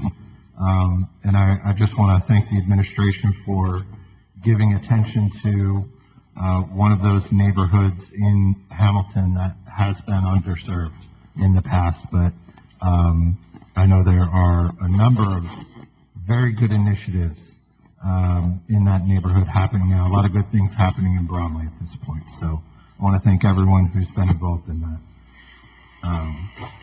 And with that, do any other members of council have questions or comments on ordinance 1? It appears First reading. first reading ordinance 1, yeah. So it appears that no members of council wish to comment. So with that, we will go ahead and open it up to the public in the room first. First No, this is reading. first Oh. reading, Council President. My apologies. We're not opening it up for anything. Thank you for pointing that out to me. I still didn't. It took me a minute. Okay. So on first reading, we'll entertain a motion. Yes, Council President, I move on, first reading and introduction to ordinance number 1. I second the motion. Madam Clerk. Mr. Carabelli? Yes. Ms. Phillips? Yes. Mr. Whalen? Yes. Mr. Reparo? Yes. Mr. Ty? Yes. Passes 5-0. Ordinance 2 is known as 20-052, an ordinance authorizing the gift acceptance agreement between the Township of Hamilton and the Mercer County Italian American Festival Association for the acquisition of certain real property identified as a Gulf War era monument to be displayed within Veterans Park. I'll entertain a motion. I'll make a motion to move on first reading ordinance number 20-052. I second the motion. Madam Clerk. Mr. Carabelli? Yes. Ms. Phillips? Yes. Mr. Whalen? Yes. Mr. Reparo? Yes. Mr. Ty? Yes. Passes 5-0. The following are second reading and public hearing ordinances. Ordinance 1 is known as ordinance 20-010, ordinance of the Township of Hamilton, County of Mercer, and State of New Jersey, dissolving Hamilton Township Fire District numbers 1, 2, 3, 4, 5, 6, 7, 8, and 9 pursuant to NJSA 40A:14-91 and 40A:5A-20. And so now we get to the main event of the evening, the dissolution of the fire districts. I know that our firefighters were really, I think that some people have known for many decades in this town that something needed to be done to modernize our fire service. And it was our firefighters who saw that the district system was not going to be sustainable and took the action needed in order to enable us to be doing this today. So we would not be here today doing what we're doing without the time and effort that many of our firefighters have put into this issue, some going all the way back to 1998. And so I want to thank our firefighters for, for your sacrifice for our community. Sacrificing your comfort in the district system to go into something new. We appreciate you putting the community first. And so this is a step toward creating that modern fire service that Hamilton needs, improving public safety, improving the chain of command, and improving the financial stability of our entire fire service. So I want to thank our firefighters for all the work you've done. Janice Galonic, thank you for your work in getting signatures at the time that you did it. There are many people, in the administration. The administration and council have worked together particularly well this year to get this done. So thank you to all my fellow council members. And with that, I'll open it up to council for any comment. Briefly, I just want to say, Everything you said was perfect and on point. The time is right. This is what we've been waiting for, and this is the next step in the process.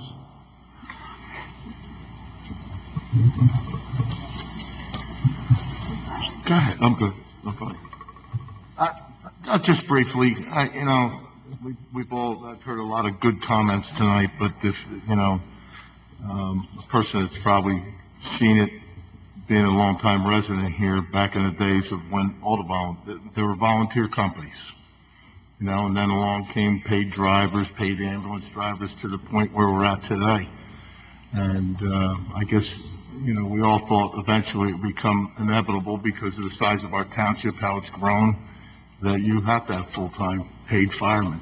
And, now we're all under one roof, and, I think it's going to be a great opportunity for everybody to come together, and also it's going to benefit the township in the long run. So congratulations to everybody that was involved in it.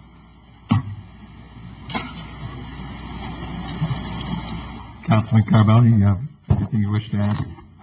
I sort of said most of my comments on the resolution, but just it's a big day for our town, and I'm excited to see this happen. Congratulations on both sides, and job well done.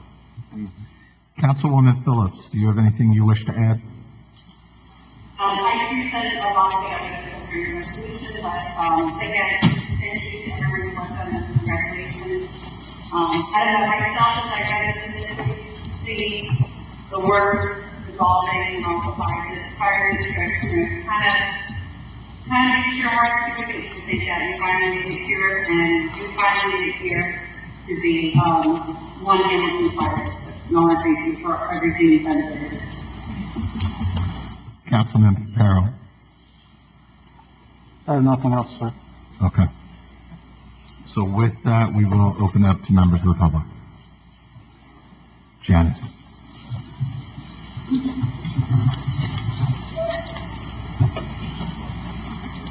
Janice Flanick, 432 Trinity Avenue, Cornell Heights. I am so happy that we are finally consolidated after all these, 5 years? I am so happy for them. It'd be nice that everybody's going to be treated on a par. Everybody's going to be, like, salary-wise and equipment-wise, and it's so stupendous. And like Mr. Whalen had said, back in the days of the Pilgrims, when it was all volunteers, and my cousin was captain of Enterprise, which was discovered back then, and I would remember riding down, the whistle would go off, and you're riding down Cockney Road, and you see the people running down the street, the volunteers, and you, right, back then, I mean, you'd never do it now. I'd stop my car, they jump in the car, and you ride them down to the firehouse, and then they jump out and go fight the fires.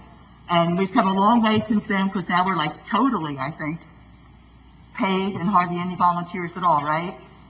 And so we've come a long way, and I'm very happy for the firefighters. I congratulate them.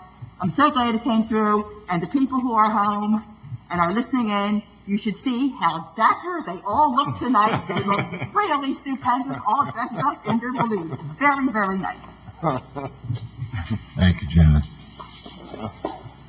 Anybody else? Chief. Let's hear from Chief. Chief Kramer. Soon to be chief of the new. That's if you swear me in, right? Rich Kramer, Hamilton Fire Department, representing the 28484 and the Hamilton Chiefs. First of all, I want to thank you all for everything that you've done. It hasn't been easy, it never is, especially not dealing with firefighters. We definitely are a different breed. But more importantly, and what I really got up to say, and I'm sure Nick and Dave will get up and they'll say something, but my point is we're dissolving the fire districts. We are by no means minimalizing what came before us. So all we're doing is taking the current system, we're making it, as you had said earlier, modernizing it, making it more efficient, and hopefully, I give you my word, we will remember those that came before us, we will foster those relationships, and we'll make sure that those aren't lost. So thank you. Thank you, Chief. And I think you make a great point that we want to retain that institutional memory of why certain things are done certain ways in certain firehouses. And I know that many residents who have served for many years as volunteers and as commissioners, including our former Sheriff Gil Lugosi, are going to be interested in continuing to be involved, continuing to serve in some sort of advisory role to help maintain that institutional memory, so that we don't overly, so that we just remember that there are good reasons for many of the things and the way they've been done in the past. So I appreciate that, Chief, and look forward to working with all of you in the new year. And Nick, you wanted to say a few words as well?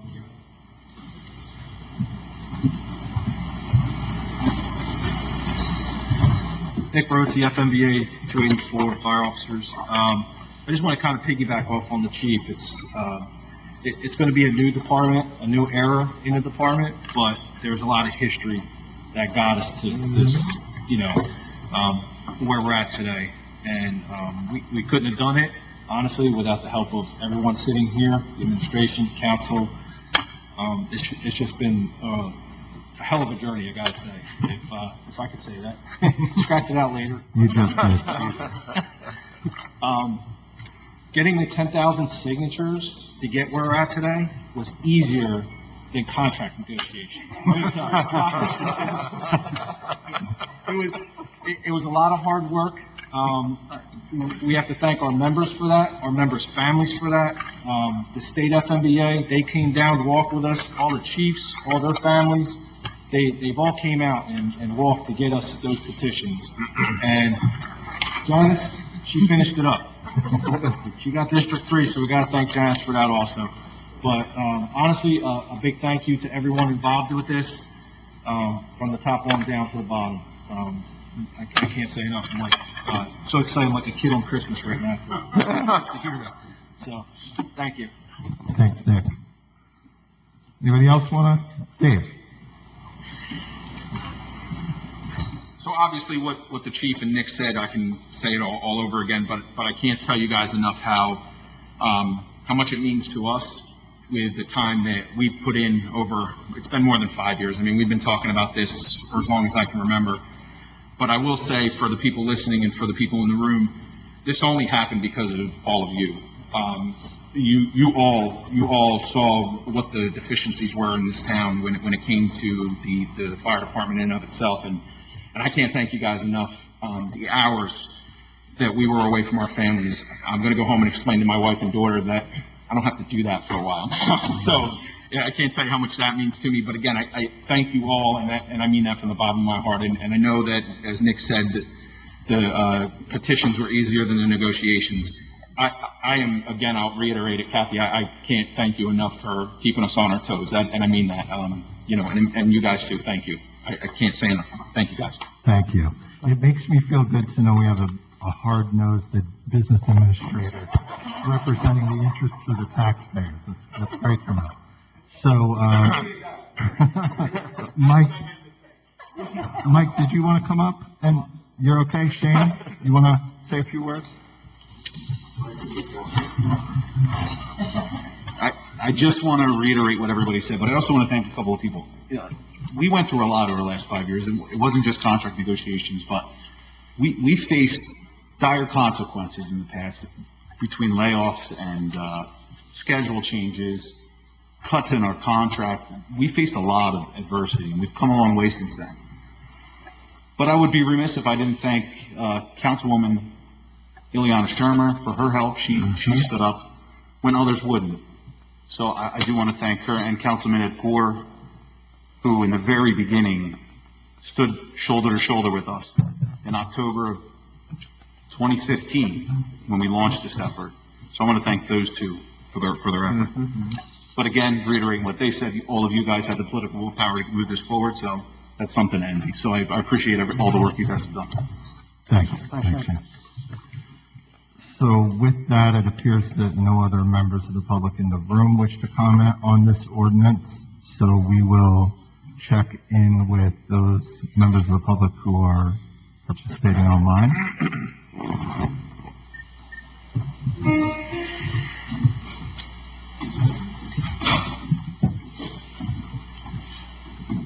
And it appears that no members of the public online wish to comment, so I'll entertain a motion. Council President, I move to close the public portion, and I'm proud to move on ordinance number 20-104. I second that motion.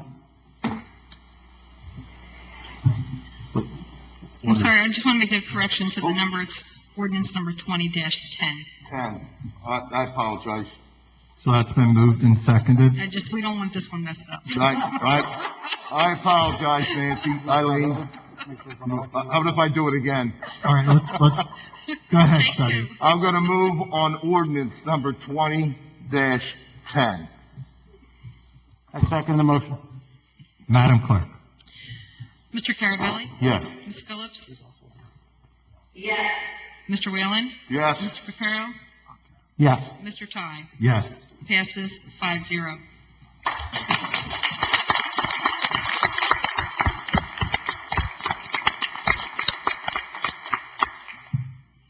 Ordinance 2 is ordinance 20-011, an ordinance amending and supplementing the Code of the Township of Hamilton, New Jersey, Chapter 5, Administration of Government, Part 4, Departments, Article 11, Department of Public Safety. And this ordinance will create the Hamilton Fire Division, and that's a minor edit that we did have to make, just as we refer to it as our police department is technically a division, so our fire department will technically be a division. They are both divisions of the Department of Public Safety. So we did make that minor edit to the ordinance, but it's a small enough edit that we're able to continue on with second reading. And before we proceed any further, I just want to acknowledge Chief Heller is here in support, and I want to thank you, Chief, for your support.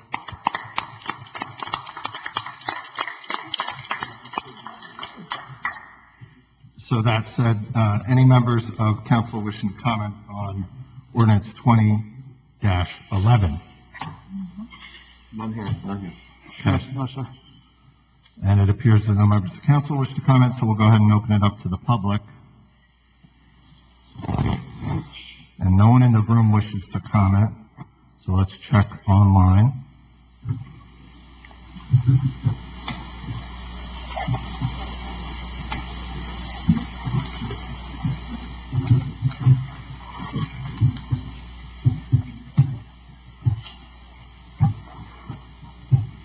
We all set? Nobody wishing to comment? Okay, so I will entertain a motion. Council President, I'll make a motion to adopt on second reading ordinance number 20-011. I second that motion. Madam Clerk? Mr. Carabelli? Yes. Ms. Phillips? Yes. Mr. Whalen? Yes. Mr. Reparo? Yes. Mr. Ty? Yes, and with that, it's official. We have a Hamilton Fire Department. Congratulations.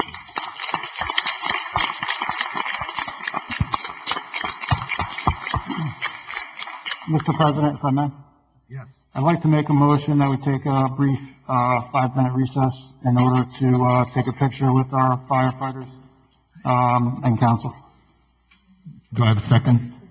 I'll make a second. Madam Clerk? Mr. Carabelli? Yes. Ms. Phillips?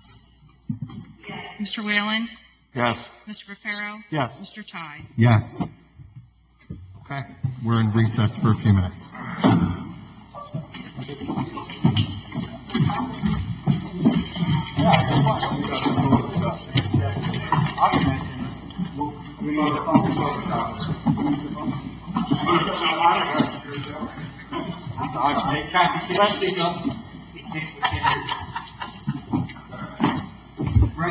Allison, speak up.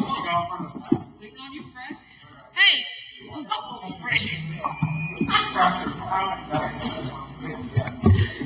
So, Fred.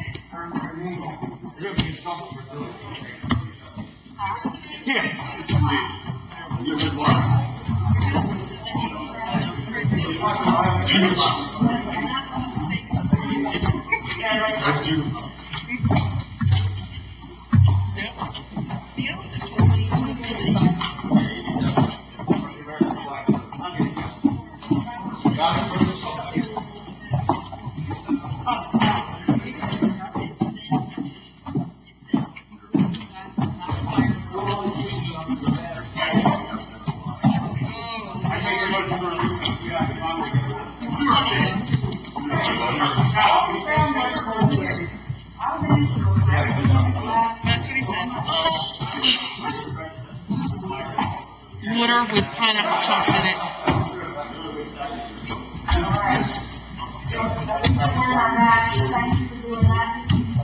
So how was that?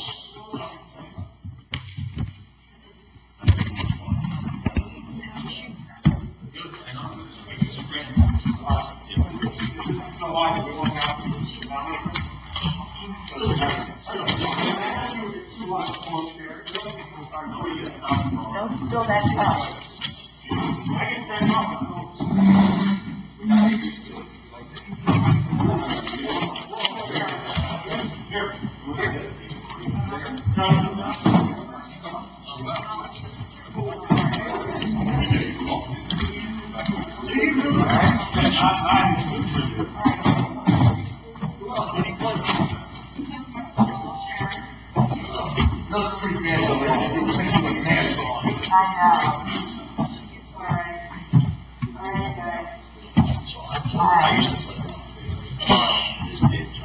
I was going to say two, but you're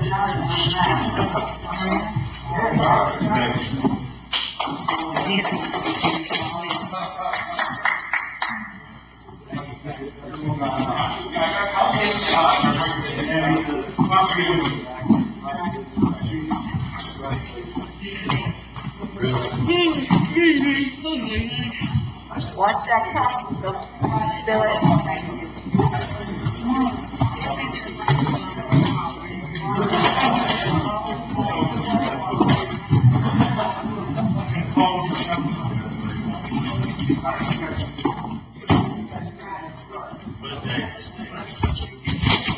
In my car. What were you touching them? There's in the bag? I was going to text you these things. Okay, here we go, let's go. Do we need a motion to go back on the record?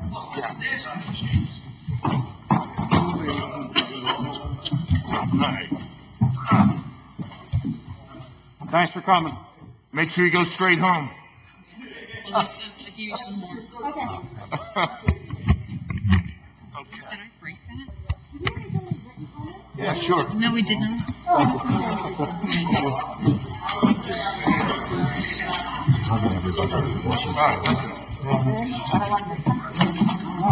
No, I appreciate it.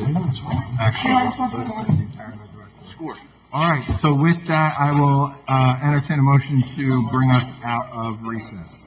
I'll make a motion. I'll second that. Madam Clerk? Mr. Carabelli? Yes. Ms. Phillips? Mr. Whalen? Yes. Mr. Reparo? Yes. Mr. Ty? Yes. Ordinance 3 is ordinance 20-044, an ordinance amending, supplementing the code of the Code of Ordinances, Hamilton Township, New Jersey, Part 2, General Legislation, Chapter 215 Fees, Section 215-6, Department of Health, Recreation, Senior, and Veteran Services.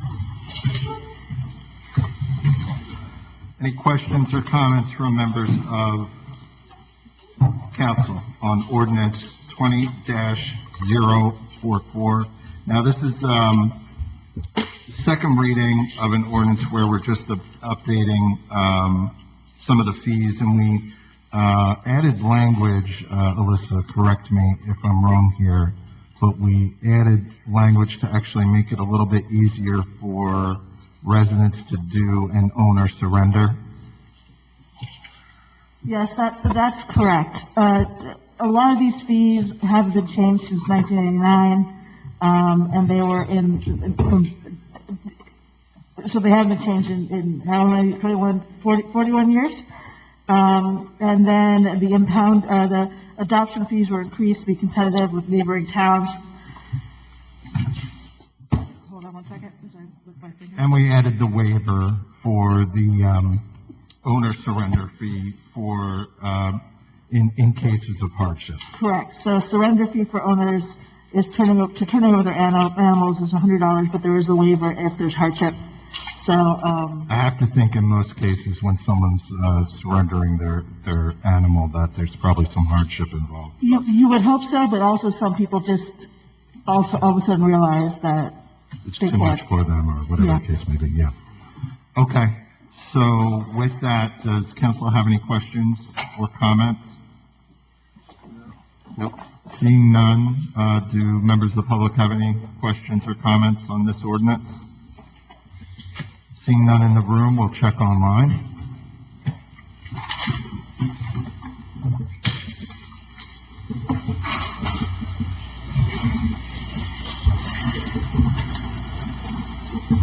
And seeing none online, I'll entertain a motion. Ask Council President move to close the public portion and move on ordinance 20-044.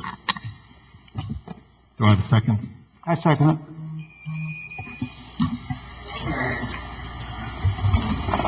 Madam Clerk? Mr. Carabelli? Yes. Ms. Phillips? Yes. Mr. Whalen? Yes. Ms. Reparo? Yes. Mr. Ty? Yes. Passes 5-0. Ordinance 4 is ordinance 20-045. Ordinance amending and supplementing the code of the Township of Hamilton, New Jersey, Chapter 485, Vehicles and Traffic, Article 2, Parking, Section 485-19, Handicap Parking. This is repealing spaces established at 605 Berg Avenue by ordinance number 07-30 and 613 Berg Avenue by ordinance 06-039. Handicap parking ordinance, any comment or questions from any members of council? Seeing none, we'll go ahead and open it up to the public. Zach, any members of the public online wishing to comment on this ordinance?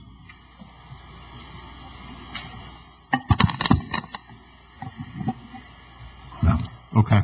No members of the public wishing to comment? Council President, seeing no members of the public wishing to comment, I would like to make a motion to adopt on second reading ordinance number 20-45.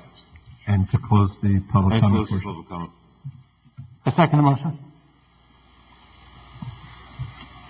Madam Clerk? Mr. Carabelli? Yes. Ms. Phillips? Yes. Mr. Whalen? Yes. Mr. Reparo? Yes. Mr. Ty? Yes. Passes 5-0. Ordinance 5 is ordinance 20-046, an ordinance amending and supplementing the Code of the Township of Hamilton, New Jersey, Chapter 485, Vehicles and Traffic, Article 2, Parking, Section 485-19, Handicap Parking. This is establishing space for 645 Berg Avenue and 1323 William Street. Any members of council wishing to comment? It appears not, so we'll go ahead and open it up to members of the public wishing to comment. And Zach, do we have anyone online wishing to comment on this ordinance?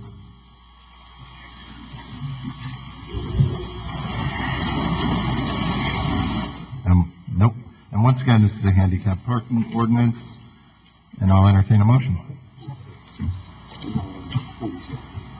Yes, Council President, I move to close the public portion and move on ordinance 20-046. Correct. I second the motion.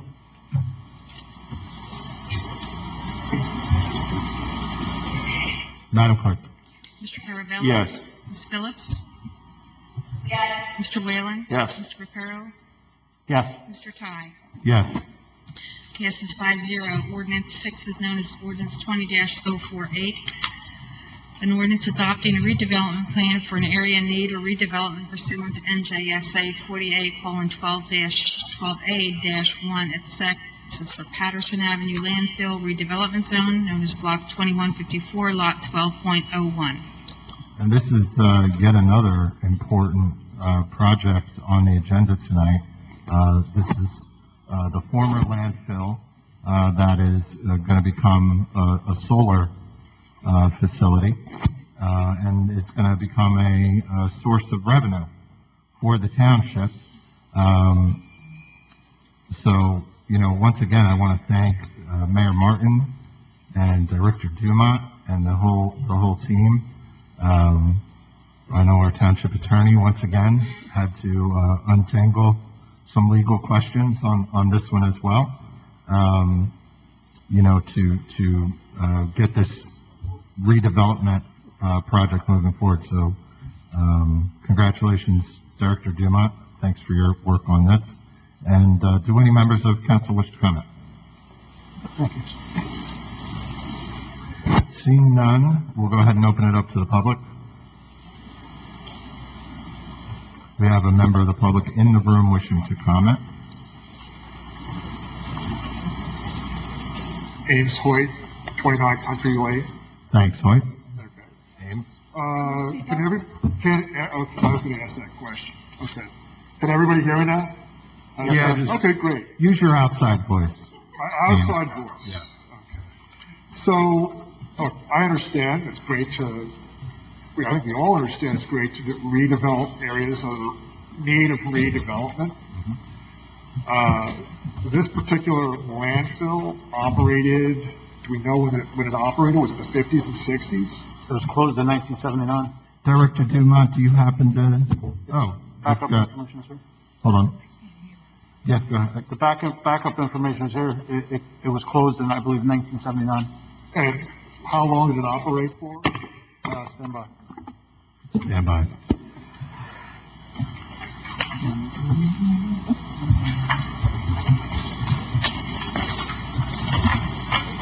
Councilman Kerr's got it at the tip of his fingers. Well organized. While Pat is looking through his paperwork, in no way the township's going to assume ownership of this land.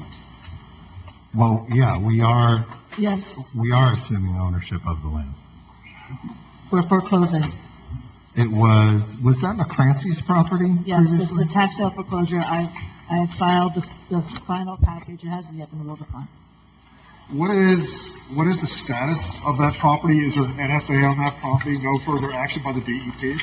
It has been finalized with the DP. There is a history, but it was finalized and signed off on.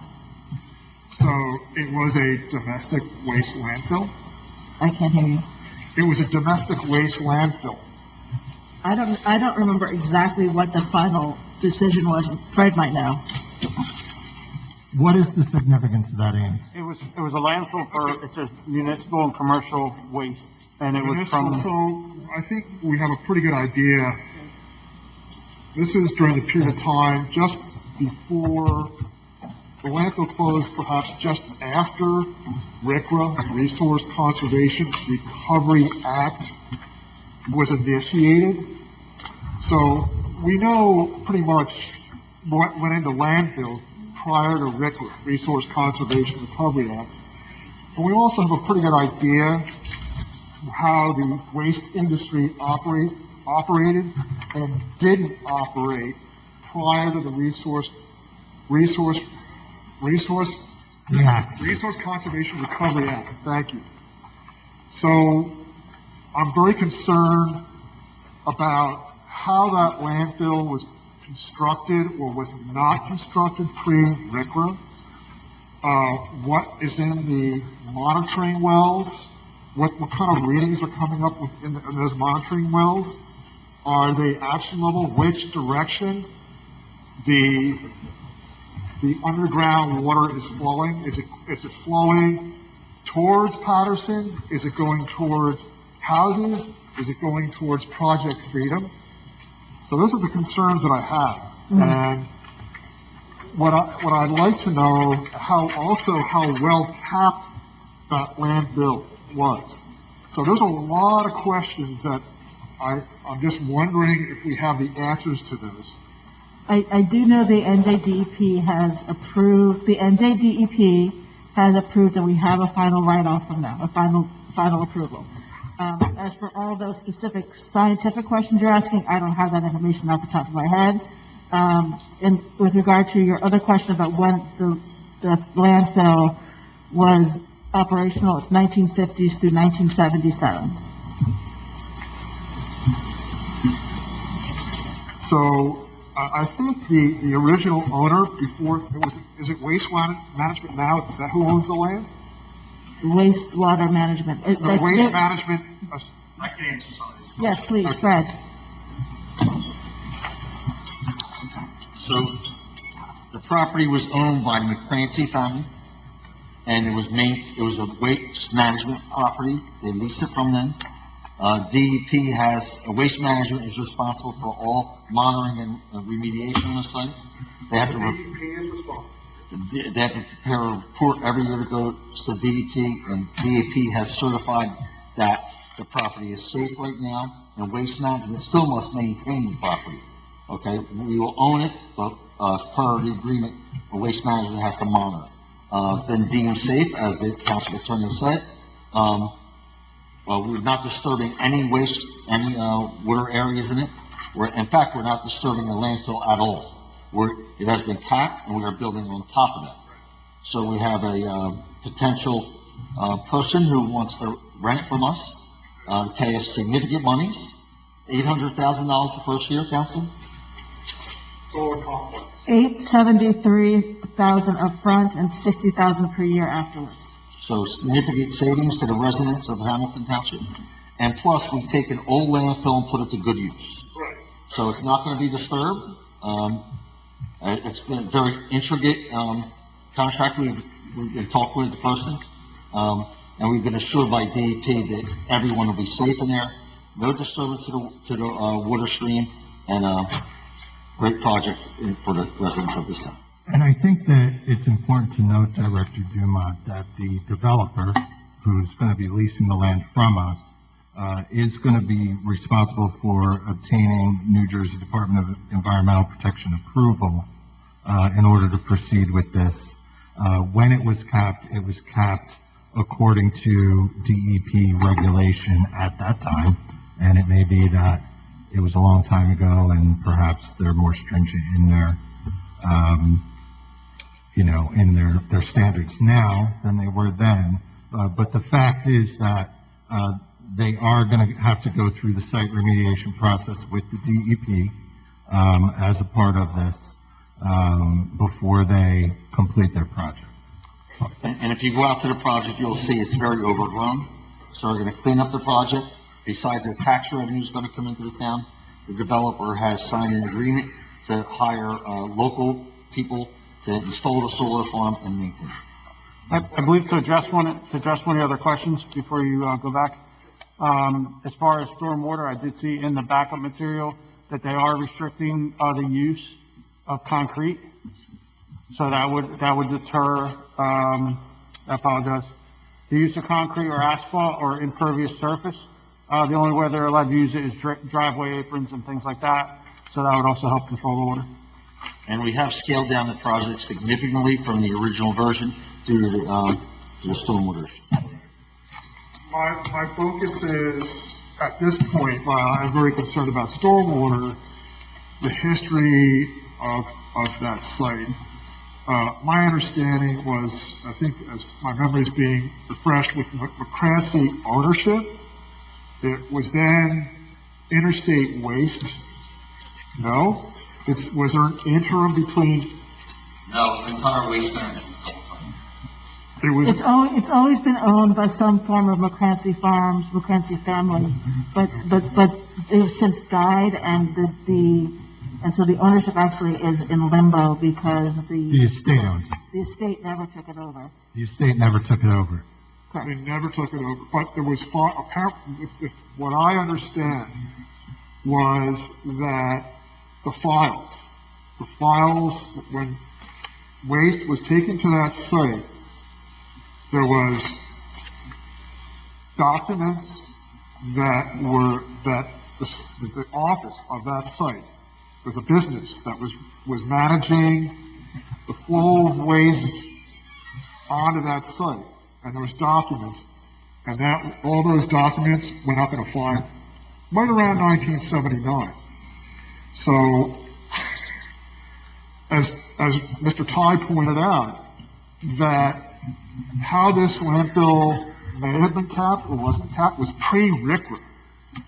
So I understand that the DEP is overseeing this project, and so if I understand this correctly, Waste Management still owns or is still involved in the remediation process. They own that? No, they do not own it. So They never owned it.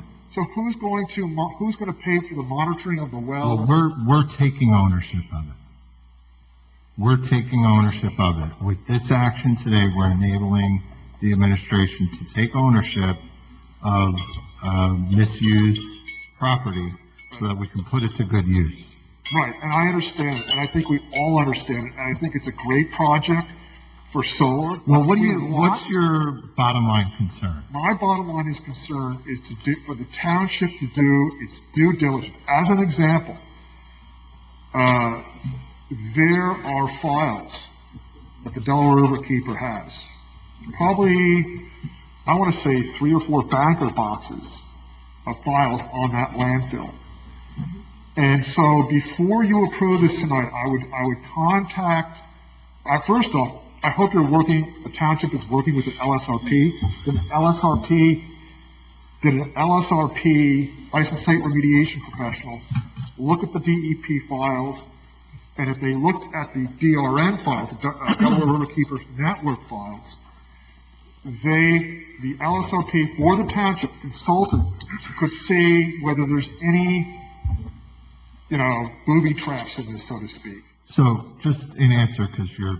Right. We gave you... What I'm trying to say is, let's put a timeout on this before you approve it. Well, actually, in order to get what you want, we need to move forward with this. This is the only way in which there's going to be any remediation whatsoever on this is by moving forward with this project, because a part of the terms in this project are site remediation, the designated developer, redeveloper, shall be responsible for obtaining New Jersey Department of Environmental Protection approval for any alterations, improvements, or disturbance to the engineering controls identified in the deed notice for the site. The designated redeveloper shall also be responsible for the monitoring, maintenance, and biennial certification for this property. So, in order to answer any of your, right now, none of that's happening. And it's a piece of property, it's a brownfield, we all acknowledge that. We want to put it to good use. Absolutely. We want it to come back into production. Great. So This is the best possible way, is we for have a us climate to change designate a problem. redeveloper, hold on, Ames. For us to designate a redeveloper who's going to be responsible to working with the NJDEP in order to maintain compliance with that. Right now, nobody's doing any of that. Right. So we are moving in the right direction here with a project, by the way, that is as minimal an intrusion as you can possibly have on this property, a brownfield, former landfill, and put it to productive use. I agree with almost everything you're saying. Look, it's a brownfield. We need to put it back in production. We have a climate change issue. It brings in revenue for the municipality. It's all the above good. But in terms of the contract, in terms of transitioning the land to the township ownership, that there isn't any unforeseen impacts that we didn't realize before we crossed all our T's and dotted our I's to make sure, because we know what happened during the back in the 50s and 60s and 70s, pre-RCRA. We know how the waste industry operated then, maybe even today. So I'm suggesting that the township retains an LSRP and find out how exactly is that landfill capped? What went into that landfill? There are culverts around that landfill site. What's in those culverts? Is there anything leaking out? Is there off-gassing? As an example... Well, actually, no examples, because you're out of time. Okay. But thank you. I would imagine there's... You're actually out of time twice. You're out of time twice. Thank you very much. Thank you. If I can, Council President. Yes. I want to remind council that this particular piece of property was over $300,000 in taxes owed to the town. We're going to recoup more than that, more than triple that by payment by this developer. And we have certification that Waste Management has each year sent the reports into DEP, and DEP has deemed them adequate, and all monitoring has been done on the site. So we can conjecture all we want about what's there, but DEP tells us that it's safe. And I think that that's what we have to go by. And the revenue that's going to come into the town is right through the roof, and the fact that we're going to have local residents working on a job, I would ask council to vote yes on this ordinance. Thank you. Thank you. Any other members of the public wishing to comment on ordinance 20-48? Any members online, Zach, wishing to comment?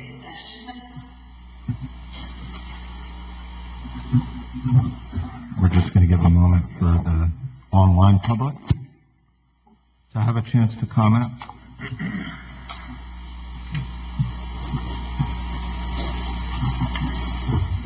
Okay. Seeing none. Council President, I make a motion to close the public comment portion and move to adopt ordinance number 20-048. I second the motion.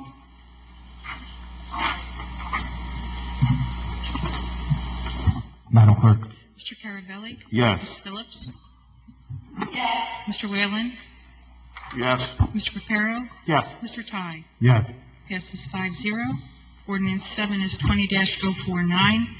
Bond ordinance of the Township of Hamilton in the County of Mercer, New Jersey, providing for the acquisition of property at 1750 White Horse Mercerville Road in and by the Township of Hamilton, appropriating $750,000 therefore, and authorizing the issuance of $712,500 in general improvement bonds or notes of the Township to finance the same.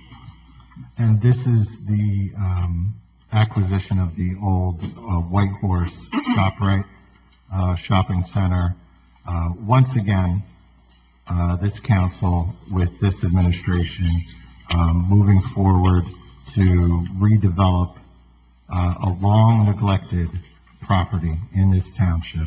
This is something that many members of the public have been asking for many years, and I'm very pleased at the progress that the administration is making toward making the redevelopment of this property a reality. So that said, do any members of council have any questions or comments? I don't. Okay. We will go ahead and open it up to the public. Janice.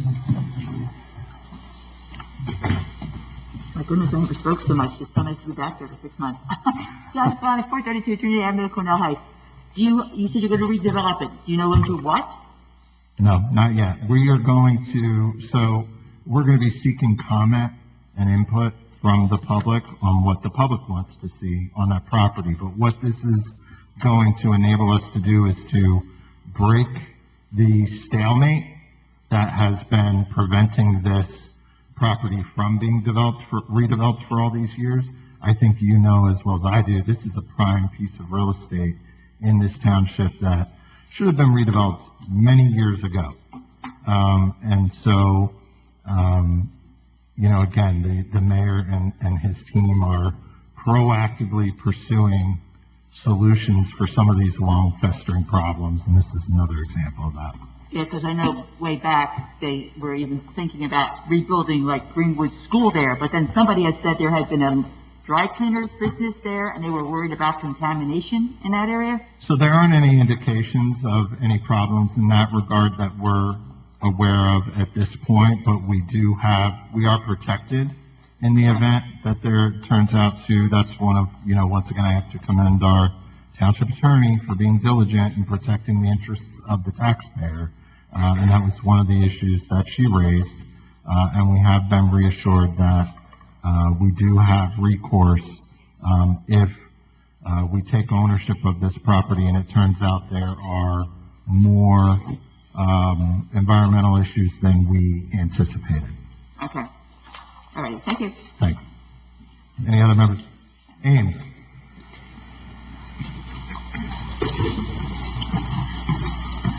At this point, I would like to suggest for this site that... Speak up, Ames. Excuse me.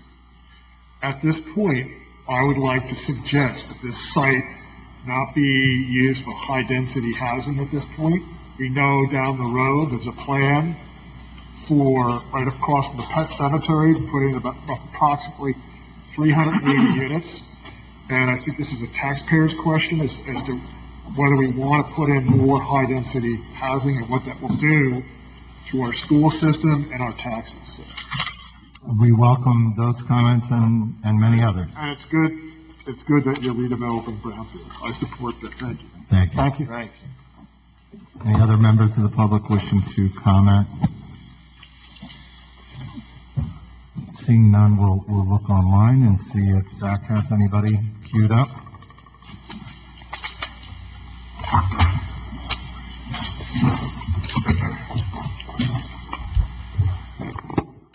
Okay, seeing none. Council President, move to close the public portion and move on ordinance 20-049. I second the motion. Madam Clerk?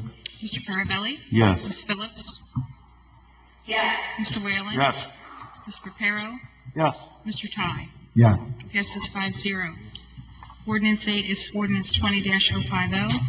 Ordinance authorizing the Township of Hamilton to enter into an agreement with the Hamilton Associates LP and R. Little River II LLC, its successors and/or assigns for the acquisition of improvements in a property located at 1750 Whitehorse Merciful Road and designated as Block 1922, Lot 7, Hamilton, New Jersey, for the purchase price of $750,000. And this is related to, as previously discussed, the same property. Any members of council? Seeing none. Any members of the public? Director Dumont, did you want to comment on this at all? No? Okay. Any members of the public online wishing to comment, Zach?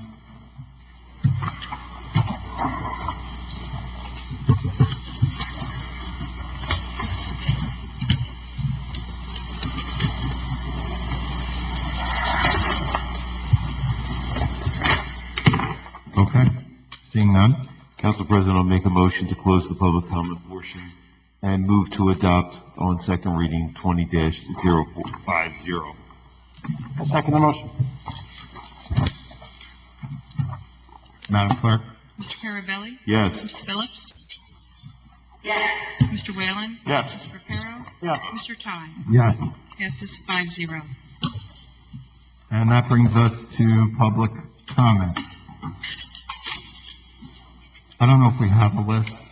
I'll just No, grab we it. do if not you- have a list, We don't Council have a list. President. Ames, it looks like you're approaching the dais. Thank you. I'm going to try to talk as loud as I possibly can. I think that the town council knows that in the previous administration, that we had a settlement. Are we doing okay? Yeah, we're doing okay. I was trying to get eye contact with the clerk just to make sure she has got the clock running. Okay, thank you, Madam Clerk. So we have a settlement agreement through the previous administration on Christopher Estates. And so part of the settlement agreement is to ensure that Christopher Estates comes up to compliance with the storm water management system. Christopher Estates is what year? It is a housing development. It's 16 houses. What year? Well, we started this in 2005. I believe it was starting to be built in and around 2008. It went through a number of different court processes, the lower courts up to the appellate court, possibly. I think it's just the appellate court. Anyhow, we reached a settlement agreement with the township. And so we want to resolve the issue. But what I'm really asking tonight is that in the process, working Safe Hamilton Open Space, when I say we, Safe Hamilton Open Space, working with the township, and I'm speaking for Safe Hamilton Open Space, that we keep the town council in the loop. So you know what is going on, what kind of communications we're having with engineering. We'd also like to bring Rutgers into the picture and really get the matter resolved, because regarding Christopher Estates? Yes, it's Christopher Estates, right. That's all I'm asking. So if you guys are kept in the loop, so you know what's going on, and the mayor knows what's going on with Christopher Estates, and how that is we're trying to get this resolved, because it's been going on since 2005. And and I'm sure the township what's the problem? It's just in general. One is it's just the stormwater management system itself, but specifically there's also the basin issue in terms of recharge and how to position that basin, how to do the hydrologic. There's difference of opinion on how we're going to, how we're going to achieve an agreement on the stormwater management system. So, and that's what we want to do, Save Hamilton Open Space, working with the township. And then also part of the An settlement. agreement on the stormwater management system for Christopher Estates. Right, we want to resolve the. Which is a 15-year-old development. Well, it's been going, we, Save Hamilton Open Space had concerns about the stormwater management system, and that, starting back in 2005, it went through the courts, and then what was determined that, in fact, the stormwater management system was non-compliant. And through that process, we come to a settlement agreement with the township, and that's what we're trying to do. We're trying to achieve full compliance with stormwater management. With the settlement agreement. With the settlement agreement, right. Okay. When was that settlement agreement reached? Wow. I want to say 2018. And what I will do is I will have our attorney, Michael Gatt from Lieber and Blecker, to reach out again to the township. The township we're working with, or we've been trying to work, both parties are trying to work together to bring Christopher Estates in full compliance. And Wasn't so- there some money designated for the work that needed to be done? Yeah, but that's the township's responsibility. There was the second part, real quick, the second part of that. You're out of time. You can come back for 2 more minutes. Thank you. Council President, I have extensive file on Christopher Estates, Director Dumont is speaking for those who can't see who just walked up to the podium.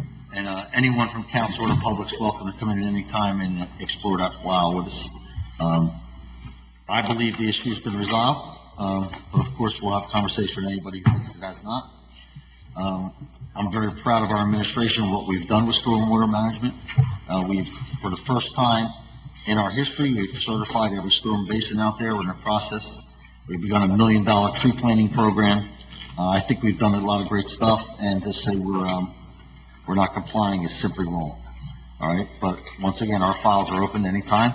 Any member of council, any member of the public's welcome to make an appointment, come in, and we'll share anything we have. All right, that's great. I appreciate it. And I'll follow up with you as well, Fred. Absolutely. So thank you. Okay. Janice. Aren't you glad you told me? Janice Bobby, 432 Trinity Avenue, Cornell Heights. I got like 6 things. Number 1, I assume all the commotion at Congolium is from that Crystal Ware educational place getting their warehouse ready? Or they're making all new roads and all? Is that they're getting ready for Yes. the warehouse? That's the only thing approved there right now. Right, okay. And once again, I want to reiterate how happy I am that you are our council and not the Trenton Council, after the wonderful things they just did, putting themselves back in for 6 months, and then get it, and I called the Trenton Water Works, and they said it was the council who raised my water bill $30 a quarter. I could see $10, but $30 a quarter was a bit much. And I thought we were installing the Chiefs Connect, but I guess we're not, but because I would have said something, that I think he's an excellent choice. And I thought that's why he was all dressed up. I thought he was going to be, and I was going to say my comments in, but then they left, so it'd be nice if we install him before. January 1st. Huh? January 1st. Okay, We're going to do a formal installation on January 1st. okay. But he is very, very qualified for that. And then for the voting.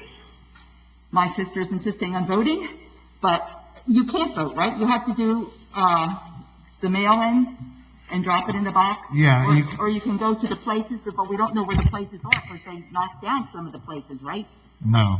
What do you mean? I mean, like, we always What went was to knocked Kaufman down? School to vote. Is Kaufman School going to be there still to vote? Oh, no. So, the vote by mail, if you go to a voting place, actually our clerk might be best We suited have to. made what we call super polling locations, where we've taken facilities that we would normally have used, where there was a senior population, so I did not use them. So you'll be using the same polling location as you did for the July primary election. So your choice is that you can certainly mail your ballot in by the U.S. Postal Service. You can take your ballot to the polling location. They will accept it.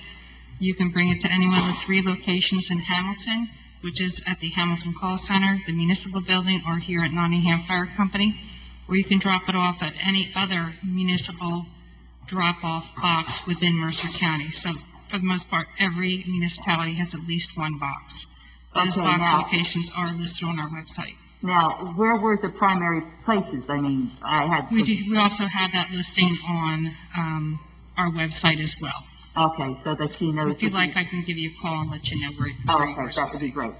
Okay, and because I saw where the box was by the golf course, and of course, 101.5, they exaggerate things, but they said out in Philly, the boxes were overflowing and the things, but that I don't think would happen. The box does look very small. Well, they're being collected daily. And they each hold 2,500 ballots. And I understand Really? prosecutors, That little box holds 2,500 ballots? Yes. Oh, wow. And they are picked up at least once a day. Okay, And you said with as the time sheriff? progresses, they'll be picked up maybe 2 or 3 times a day. Okay, with the sheriff and the ballot person, right? With one of the commissioners from the Board of Elections and their security. Okay, and is there cameras there or anything, or no? All the ballot boxes have cameras located on them. Oh, okay. Then I feel comfort that she has nothing to fear. And, I didn't understand the article at all, but about the Mercerville fire commissioners are saying that they are owed a lot of money, and we said we paid them, and are they going to screw up the consolidation with this? And if they go to court and they win it, they're not really getting the money because now it's one district, and it wouldn't go to Mercerville, technically speaking, right? It would go to the whole district? so here's what I'm gonna tell you. That issue was raised at the state DCA hearing, at which the state heard that concern, and still unanimously approved our plan to move forward with our fire district as of January 1st. So I see no reason that any positions taken by any commissioners of any districts are going to slow down this process at this point. This is going to move forward. Okay, but they still can go to court and try to get their They money. could try. They could try. But basically speaking, it wouldn't go to Merciful Firehouse because not- Merciful Firehouse is no longer the entity, it's a whole If I district. may, it's not their money, it's taxpayer dollars. Pardon? It's taxpayer dollars, it's the town's money. Oh, okay, so it would go to, okay. It's not the commissioner's But money. oh my God, now all of a sudden when we're getting close to finalizing, they're going to screw everything up. You know how I feel about the commissioners. Okay, and then, are we going to be meeting here from now on all the time, or is you going to be changing? This was very nice. So this is going to be our designated location for the foreseeable future, assuming that we are able to continue to allow the public into our meetings. We're going to reassess after this meeting. We're going to look at the data, and we're going to make a decision about what we feel is safe for the township employees and for the members of the public. So I don't guarantee you that we're going to continue to do public meetings. We want to. You know, it's our wish to be in the room with you. We do feel it's the best way to conduct our meetings. Yes, I agree. But we're taking it one day at a time. Everything is so volatile with the data changing that we're just going to be determining it from meeting to meeting, what we're going to be doing. Now, would that be like in the paper if you decide to change it? Yes. So that I could be able We will advertise it. so that I know what I'm doing. Yes. You're dealing with a poll up here, so I know what I'm doing. Okay? So I show up here and all of a sudden you're not here. I mean, I would be very upset. But you know me, I've only missed 6 meetings in 16 years, so I mean, you know. Okay. We appreciate you being here. Okay. Yeah, I'm sure you do. Okay, thank you much, Lee, and that Thank answered you. all my questions and And nice to see you down again. to voting, huh? Nice to see you again. Oh, it was a pleasure to see all of you. Yeah, thank you. Same here. We have a couple of gentlemen on their feet. We have a,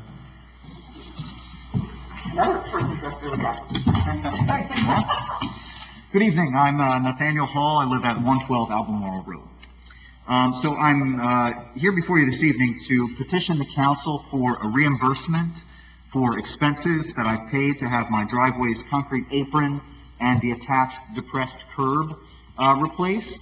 If you allow me to explain. So July of last year, 2019, I contracted with Rustling Paving in Trenton to replace my sidewalk, my apron, and the attached curb because it was a safety hazard due to its age and condition. When I called the township to inquire about the permits, I was told indeed that, yes, any replacement of the concrete work in front of the house is the responsibility of the homeowner. So of course then I proceeded with applying for the permit, and I had the concrete work replaced.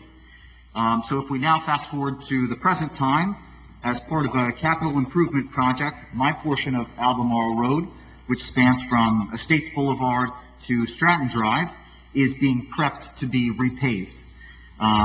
As part of this repaving, the township, I believe, has contracted with Rippey Concrete to replace all of the driveway aprons and curbs that are in bad shape.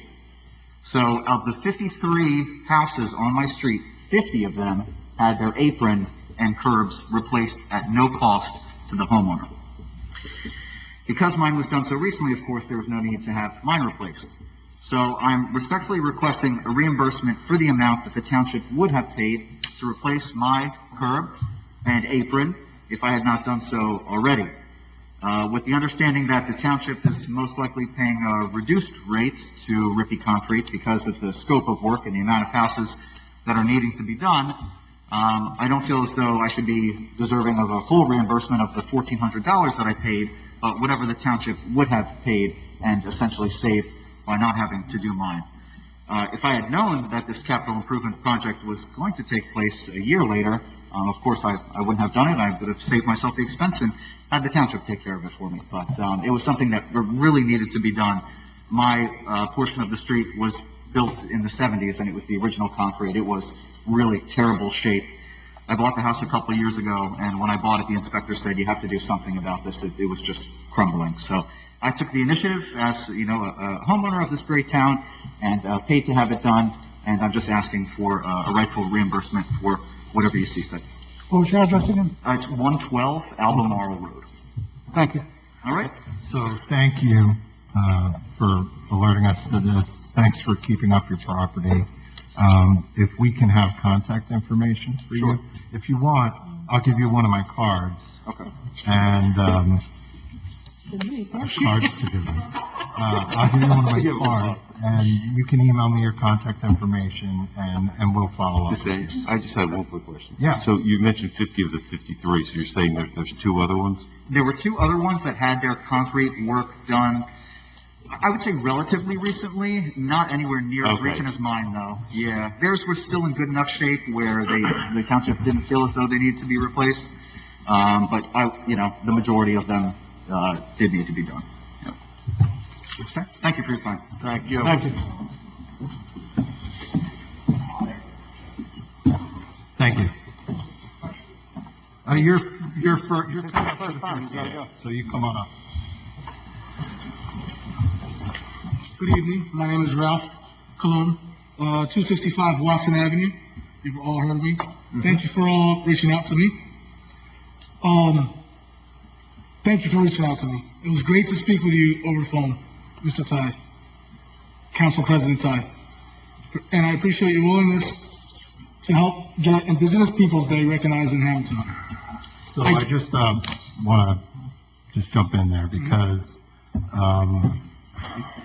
what I said that was that I was going to be part of a discussion about it, to learn more about it, and to see what makes the most sense for our community regarding Indigenous Peoples Day, or somehow recognizing Indigenous people and their contributions to our society in a way that makes the most sense for Hamilton.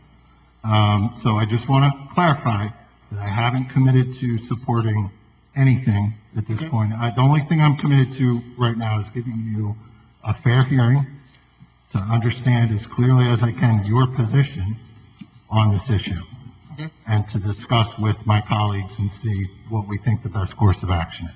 Fair enough? That's fair. Okay. Can I finish my, Please. I gave an alternative solution, a simple compromise to have both holidays. You stated Hamilton does not observe Columbus Day, but the municipal government is closed. No celebration, but enjoy. So what I was referring to there is that you were asking for a proclamation in support of Indigenous Peoples' Day. Correct. I was not saying that we don't observe Columbus Day. What I was pointing out is that this council does not issue a proclamation for Columbus Day, just like we don't currently do so for Indigenous Peoples' Day. Okay? Just wanted to clarify that. Yes. Do not allow Columbus to be celebrated another year without the respect and honor of the civilizations lost to colonization. I understand everything else is a priority, but a simple resolution to take it to the next step should not be an issue. I ask for your help to make this happen by the end of the calendar year. I'm not here to debate, but to articulate and properly educate by not removing the doctrine of discovery, but to achieve cultural recovery. This isn't about my identity, but also about my ancestry. I just want to know the next step and trying to get this recognized without removing Columbus and the legacy that he has. Regardless of scandal, history, I understand Columbus is part of history, but I also want to recognize my ancestors as well. Hey, Don Rock, we haven't had the opportunity to speak. I know we did speak on the phone at the last meeting. I had a question. So Indigenous Peoples' Day is already recognized in the state of New Jersey? Not really. Newark was the first. Last year was Princeton. As far as, well, it's recognized in the state. It's recognized as a, federally in different places, right? Yes. My question, so you mentioned that the town is off on Columbus Day. The town is off through, I believe, and I would have to check with our BA on that, but a lot of those things are covered in collective bargaining agreements.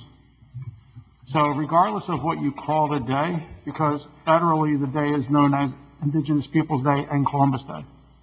Often there's a lot of days that do have multiple names, such as this one. So as far as being off from work, that also falls because it is a holiday, but the holiday has two names. In someone's collective bargaining agreement, it may say October 12th, Columbus Day, but it's also Indigenous Peoples' Day. It's also it could be a multitude of other holidays. October is celebrated as Italian American Heritage Month, but it's also Breast Cancer Awareness Month. It's also multiple things. So I think, I don't want to speak for anyone else, but I think everyone is open-minded enough to understand that every person's heritage should be recognized and respected. I don't think that that's far off for anybody. I appreciate that. What I think we have to look at is if you're saying, I think we just need a better understanding, because if you're saying that we get Columbus Day off, well, it's Columbus Day, but it's also Indigenous Peoples' Day. In a lot of collective bargaining agreements, it's just a date. There's no description, hey, we get Christmas Day off because it's Christmas. It's a federal holiday that has been followed. So I think all of us respect everyone, including yourself, for coming up here, because it's very honorable to come up and say the things that you said. So I just wanted to make sure that you understand that as far as being off for the town, or for, I believe there's even schools this year on Columbus Day. Yes, there is. So everybody goes back to school on Monday in Hamilton. So it's not technically a recognized holiday as just Columbus Day. There's multiple days, and everybody has their own day that they pay homage to or, celebrate. I just wanted to make sure that we were aware as far as exactly what it was that you were looking for from us that we can help with. I don't think this has anything to do with whether a person has a day off or not. Exactly. What I'm taking is he's just looking to have that day recognized as Columbus Day is recognized. Absolutely. Not looking to eliminate Columbus Day. It's just to have Columbus Day isn't recognized by the town. I said it's on the calendar. It's on the calendar, Columbus Day, right? It's not it's a holiday in some towns and some people's place of work. My place of work, it's not a holiday. It's not a day off. He's just looking for it to be recognized. That's all I'm gathering. And that's what I asked. And recognized in what way? Just give us a day, give us a The same day. on the calendar. On the, The same Saturday day. before, I mean, I understand that time sensitive, it can't be done this year. But give us a Saturday. I'm not asking for a day off. I'm not asking for an extra day off. Give us a Saturday, you know what I'm saying? the only reason I brought the day off is because you said that people were off on Columbus Day, so I just wanted to make sure that you understood. I just wanted to clarify We didn't that. give anybody off because of Columbus. But at the same token, it could be recognized as Columbus Day and Indigenous Day the same day. We don't have to add another day to the calendar, just the same day. He's looking for recognition without eliminating Columbus Day, having Columbus Day and I always struggle with this word. Indigenous Peoples Day at the same day. So I think it's something that we could, I'm not speaking for the rest of the council, but out of line that we could look into that. I mean, Princeton adopted it last year, and I think that's a historical thing. In time of 2020, it's a year of change. In Trenton, I was influential in having the Statue of Columbus removed at Columbus Park. You hear that's your first 4 minutes are up. After we go through a second round, you're welcome to come back up for two more minutes. And before so your time's up, but I'm going to give the council some time just to respond.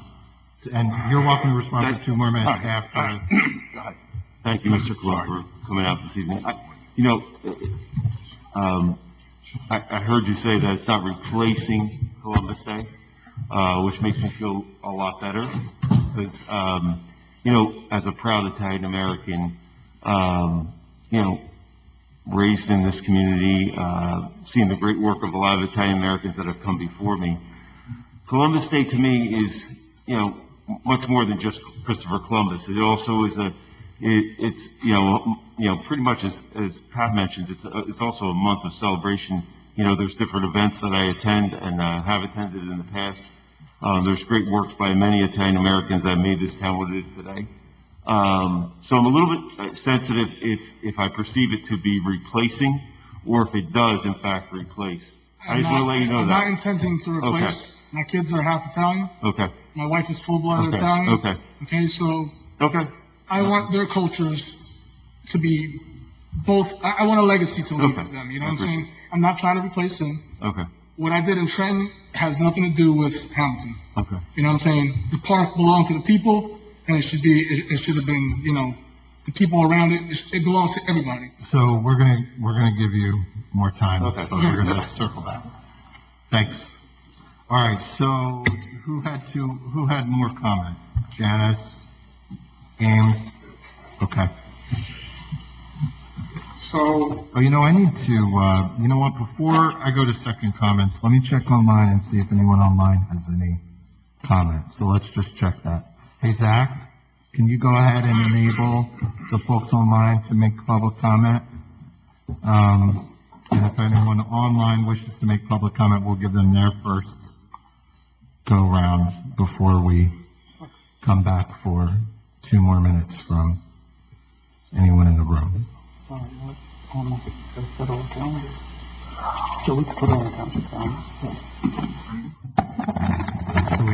we have one. Caller on 7798, your microphone is live. Can you give us your name and address, please? Steve Clay, Wolfpack Road. Hi, Steve. I have a question, probably for the visual role players. Last year we heard a lot about people calling or coming to call this year. About what? I'm sorry, Steve. Can you repeat that? I said last year we heard quite a bit about the sewer utility, about it becoming insolvent by the end of the year. We heard a lot about the need for a rate study, the lawsuit against Robbinsville. We heard the sewer utility director basically defend non-defendant budget. But we haven't heard anything this year about the actual status of the sewer utility, either operationally or financially. All we heard is our rates went up. We know there's a rate contract approved for a rate study, but we heard absolutely nothing else, including a state of the county, right? So I'm wondering, what is the state of our sewer utility? Is it solvent, insolvent, how much? how much, how functional is it, or how much stuff actually is collected to the point that, if we risk operational, and what is the status of the lake study, and when do we expect it to be done? Okay, those are all great questions. So first on the financials for the sewer utility, you can always find the financials. We have to do an annual financial statement, which is an unaudited document. That's done in January of every year, and it's a financial statement for the prior year's operations and what happened, and there's a whole section in there just on our sewer utility. After that's completed, then of course we also have an audit done. The audit doesn't come in until sometime around now. In fact, our audit, I think, is just in draft form, so we should be seeing that come before council in the next couple of weeks. That will give the audited financial statements for last calendar year on the sewer utility, and it does it on our current fund and all our trust funds as well. With regards to the rate study, that was approved around the summertime, and we talked about, and it was also approved about the time that we did the rate increase. We did the rate increase, as you said, because we had to make sure that our sewer utility was able to be self-liquidating, meaning we're raising enough revenues to cover the operations at our sewer plant and our utility. And then we entered into an agreement to have the rate study done, which will tell us what we have to do with our rates over the next 5 to 10 years in order to continue to be self-liquidating and to be able to get any capital or infrastructure improvements done on our plants or on our service lines. So that's about, I would say, a quarter of the way through. They've been working on that, and we had a kickoff meeting between the township and Robbinsville and the consultant that's doing the rate study, and they're gathering all of the data and putting that study together, and we should have that, we're hoping by, sometime in November latest, to give us the results of that study, and then we can make decisions going forward from there. That's about the status right now. You can always get the annual financial statement. It's on our website. Or if you had any questions about that, you can always give my office or the CFO's office a call, and we'd be happy to answer any of your questions you might have on it. Steve, did you have any follow-on to that? Apparently not. Did we mute Steve? Or did we lose Steve? Is he still on the line, Jack? Yeah, I'm still here. Thanks, Kenny. I appreciate that. I'm also wondering about the operational status. We heard quite a bit about the capital funds that were approved for the utility not being spent on it, and there being quite a bit of risk of needs to repair or maintenance that hadn't been done for years. So, we'll be able to get an update on where we stand at. Yes. So, our capital plan was also part of our budget adoption this year. So there is a section in our 6-year capital plan that lays out what we hope to do for all of our capital improvements, but there's a whole section on the sewer utility. And as that, sometimes the capital plan changes as your needs change, that different things pop up. So each year when we do the budget, we'll revise the capital plan and hopefully work towards accomplishing all of those items that are on the capital plan. And we're using that capital plan to help us in the rate study as well, so that we make sure that we're covering for our capital costs too when we set our rates for the sewer utility going forward.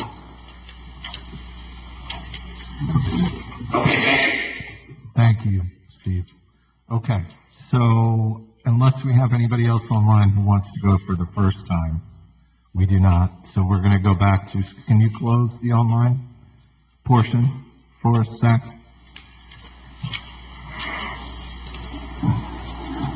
All right, and now we'll go back to second comments, and Ames, it's your turn. Thank you. First I want to start with, Native American, or a Native, Indigenous Day, or Indigenous Peoples Day. It's a no-brainer. It should have been done decades ago. So I trust that the township will move forward with this. After all, that we know the people that were here first were the Delaware tribes, the Delaware Indians, if I'm correct, and Lenni. So I think it's time that we do recognize. Are you familiar with the Abbott Farm Complex? Yeah. Okay. So we know that the Native Americans were here first, and they should be recognized. So I want to say that I understand. Look, it's very clear that we have an agreement with the township. Oh, excuse me, let me back up. You're talking about Craig. I'm sorry, Christopher Estates. Christopher Estates. Okay, I'm sorry. So you have a settlement agreement from 2018. So we have a settlement agreement. We've been working positively with the township. The township that we've seen tonight has been working hard to deal with stormwater issues. They're bringing in Rutgers, and they've been doing that for a few years now. What Fred said tonight, and I hope it wasn't construed to any of you that I was saying the township hasn't been doing their job, because she said something, the mayor was doing his job, or whatever it was with the township, and I feel very uncomfortable with that statement. But with that said, we've been working positively with the township on Christopher Estates, and it's news to me that this Christopher Estates is in compliance. So what I would need for the township to do is to send an email to Michael Gann of Lieberman and Blecker, Save Hamilton Open Space attorneys, and say that they, in fact, believe that the stormwater management system is compliant with Christopher Estates, because that's news to Save Hamilton Open Space. So we are gonna just circle back and, verify what we can in that regard. We'll work with Director Dumont, we'll work with the township attorney. Great. And, if it turns out that there's more work to be done, obviously we're gonna want to do that, because, that's important quality of life issue. And there's a supplemental environmental project that we settled on, and that was the $75,000 that was to be put in escrow. Your time's up, so make it quick. Make it quick. Yeah. All right, good. Thanks. All right, so let's see. Mr. Cologne. I just wanted to finish what I was saying earlier. I protested at the statue. I lived in the Burgh, lived in and around the area, Tyler Street, Butler, Hudson. I grew up around the area. And I simply protested it peacefully. And I did not want the statue to be removed violently. It's not the example that I wanted to set, like other cities. And I suggested that it should be renamed Unity Park, which the Council of Diversity all unanimously voted that it should be named after nobody or any distinct peoples, and it belongs to the community, and they took my name and named it Unity Square Park. I only gave Unity, but I think it reflects of who we are today and what we're trying to accomplish, and what we're trying to remember, and we're still United States. You know what I'm saying? So that's the reason why I chose Unity Park. This way, anybody and everybody can go there and enjoy the park. Again, I do not want to remove Columbus from any holidays. Like Charles Warren said, Councilman Warren said, I just want a day to observe my ancestry. My children have the Feast of Lights. Well, they had the Feast of Lights. They now have the Italian American Fest. And my kids don't celebrate their other heritage. They're not Puerto Rican, and they're part Taino. They don't know that. So my daughter when she does books or reports on her heritage, she identifies as Italian first. That breaks my heart. So it's more than just my heritage. It's about leaving a legacy to my kids. Thanks for your time. I appreciate everybody. Mr. Cologne, thank you. Thank you. Yeah. We'll be talking more. So it appears that no other members of the public wish to comment any further. Mr. Hall, did you have anything else? No. Okay. So with that, we will go to council comment, and we'll start with Councilman Whalen. I'm going to keep it very short and sweet. It was a good, productive meeting tonight. It was great to see some familiar faces back in the audience. Great with the fire consolidation. Everybody be safe. Thanks for coming tonight. Thank you. Councilwoman Phillips.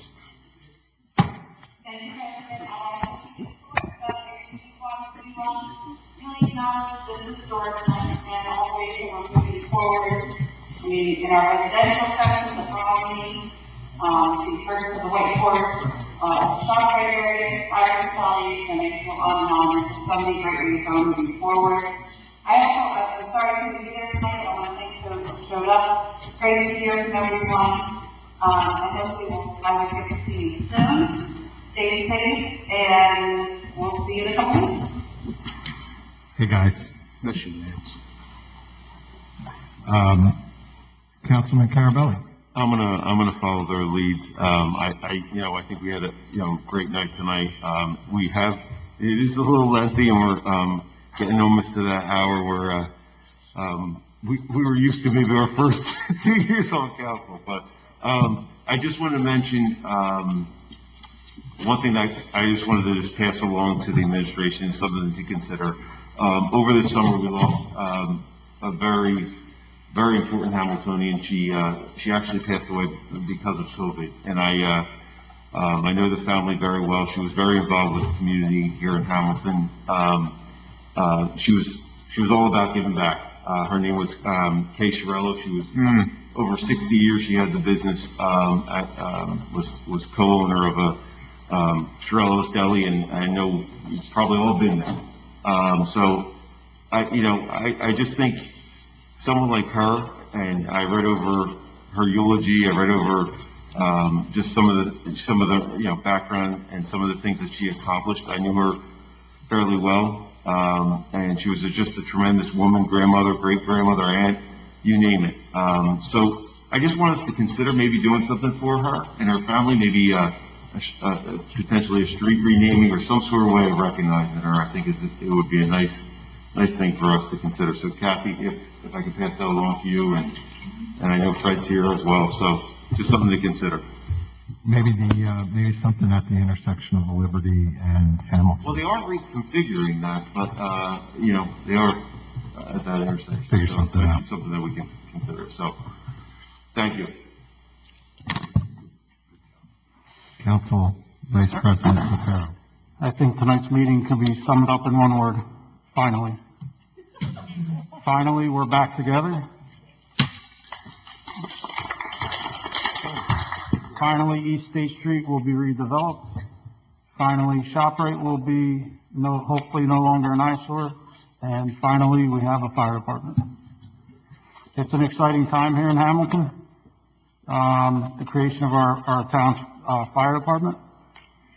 We went through responsible, fair, and open negotiations on both sides of the table. It was great to see the teamwork by everyone that was involved. But we still have work to do. There's still more work that has to be done by January 1st to get this up and running. And I know both sides are working very hard, and we appreciate that. Thank you, everyone from the mayor all the way down to our FMBA brothers and sisters. A couple of last things. Schools are going to be opening. Public schools will be opening on Monday on the hybrid schedule. I think, just make sure everybody's careful. There's going to be kids on the bus stops where they haven't been. I know there's been a lot of issues with speeding. Keep that in mind when you're driving around town. We also see COVID numbers starting to go back up as things start to open. So make sure you stay safe. And the last thing, again, our locally owned businesses are still hurting. So, please keep them in mind when you're going out to lunch or buying gift cards for the holidays or whatever's coming up. Keep them in mind. Otherwise, everybody get home safe, and thank you for coming. Thank you, Councilman. We received guidance from the state of New Jersey that it was time for us to begin to let the public back into our meetings. And really for us, the timing couldn't have been more fortuitous, because I don't know if in my 3 years on council that we've had a more momentous council meeting where we've made more concrete progress on a lot of issues that have needed attention in this town for many years than we did tonight. Starting with the creation of our fire department, really a historic moment for our community. And I'm just so proud of the way that this council and this administration, along with the firefighters, have worked together to make this moment happen. A lot of people did a lot of work. I want to thank my Vice President, Councilman Papero. He's worked very hard on this issue from day one, so thank you, Councilman Papero. And then we look at the redevelopment projects that are being pushed forward tonight. The White Horse ShopRite, I can't tell you how satisfying it is. What an eyesore that's been for our community for decades, in such a prime spot in our community, so central to our community, and to be moving forward. And it's going to take time for us to complete this process. This is one more step forward in a process. Step one is to take ownership of this. Step two is to receive input from the members of the public to learn what types of suggestions and what the wishes of the public are, and to assess, what will best serve our community in this location. But certainly, anything would be better than what we've had for the last 20 years in that location. So I'm very proud of the progress that we're making there. The Bromley fire property, Bromley is a neighborhood that has needed more attention from this township for many years. And this is really just one example under the leadership of Mayor Martin and our Economic Development Director, Dumont. There are a lot of initiatives coming from this administration to bring new housing, new jobs, economic revitalization, quality of life improvement to the Bromley neighborhood. So, there's a lot of work being done. Our sleeves are rolled up. And then, near and dear to my heart, moving forward on a solar project in the township, bringing renewable energy to Hamilton, while putting a brownfield to work and creating a revenue stream is just a win-win-win. So a great night to be with you all for the first time since March tonight. I hope that we can continue to be together, on a regular basis moving forward. As I said, we are taking it one day at a time. We're going to look at the numbers. We're going to look at the guidance that we received from the state, and we're going to make a determination before our next meeting whether we're going to continue to meet here in this hybrid format, or if we need to pull back to a 100% remote type of format. My hope is to be with you here again in 2 weeks. And with that, this meeting is adjourned, and I thank you all for coming.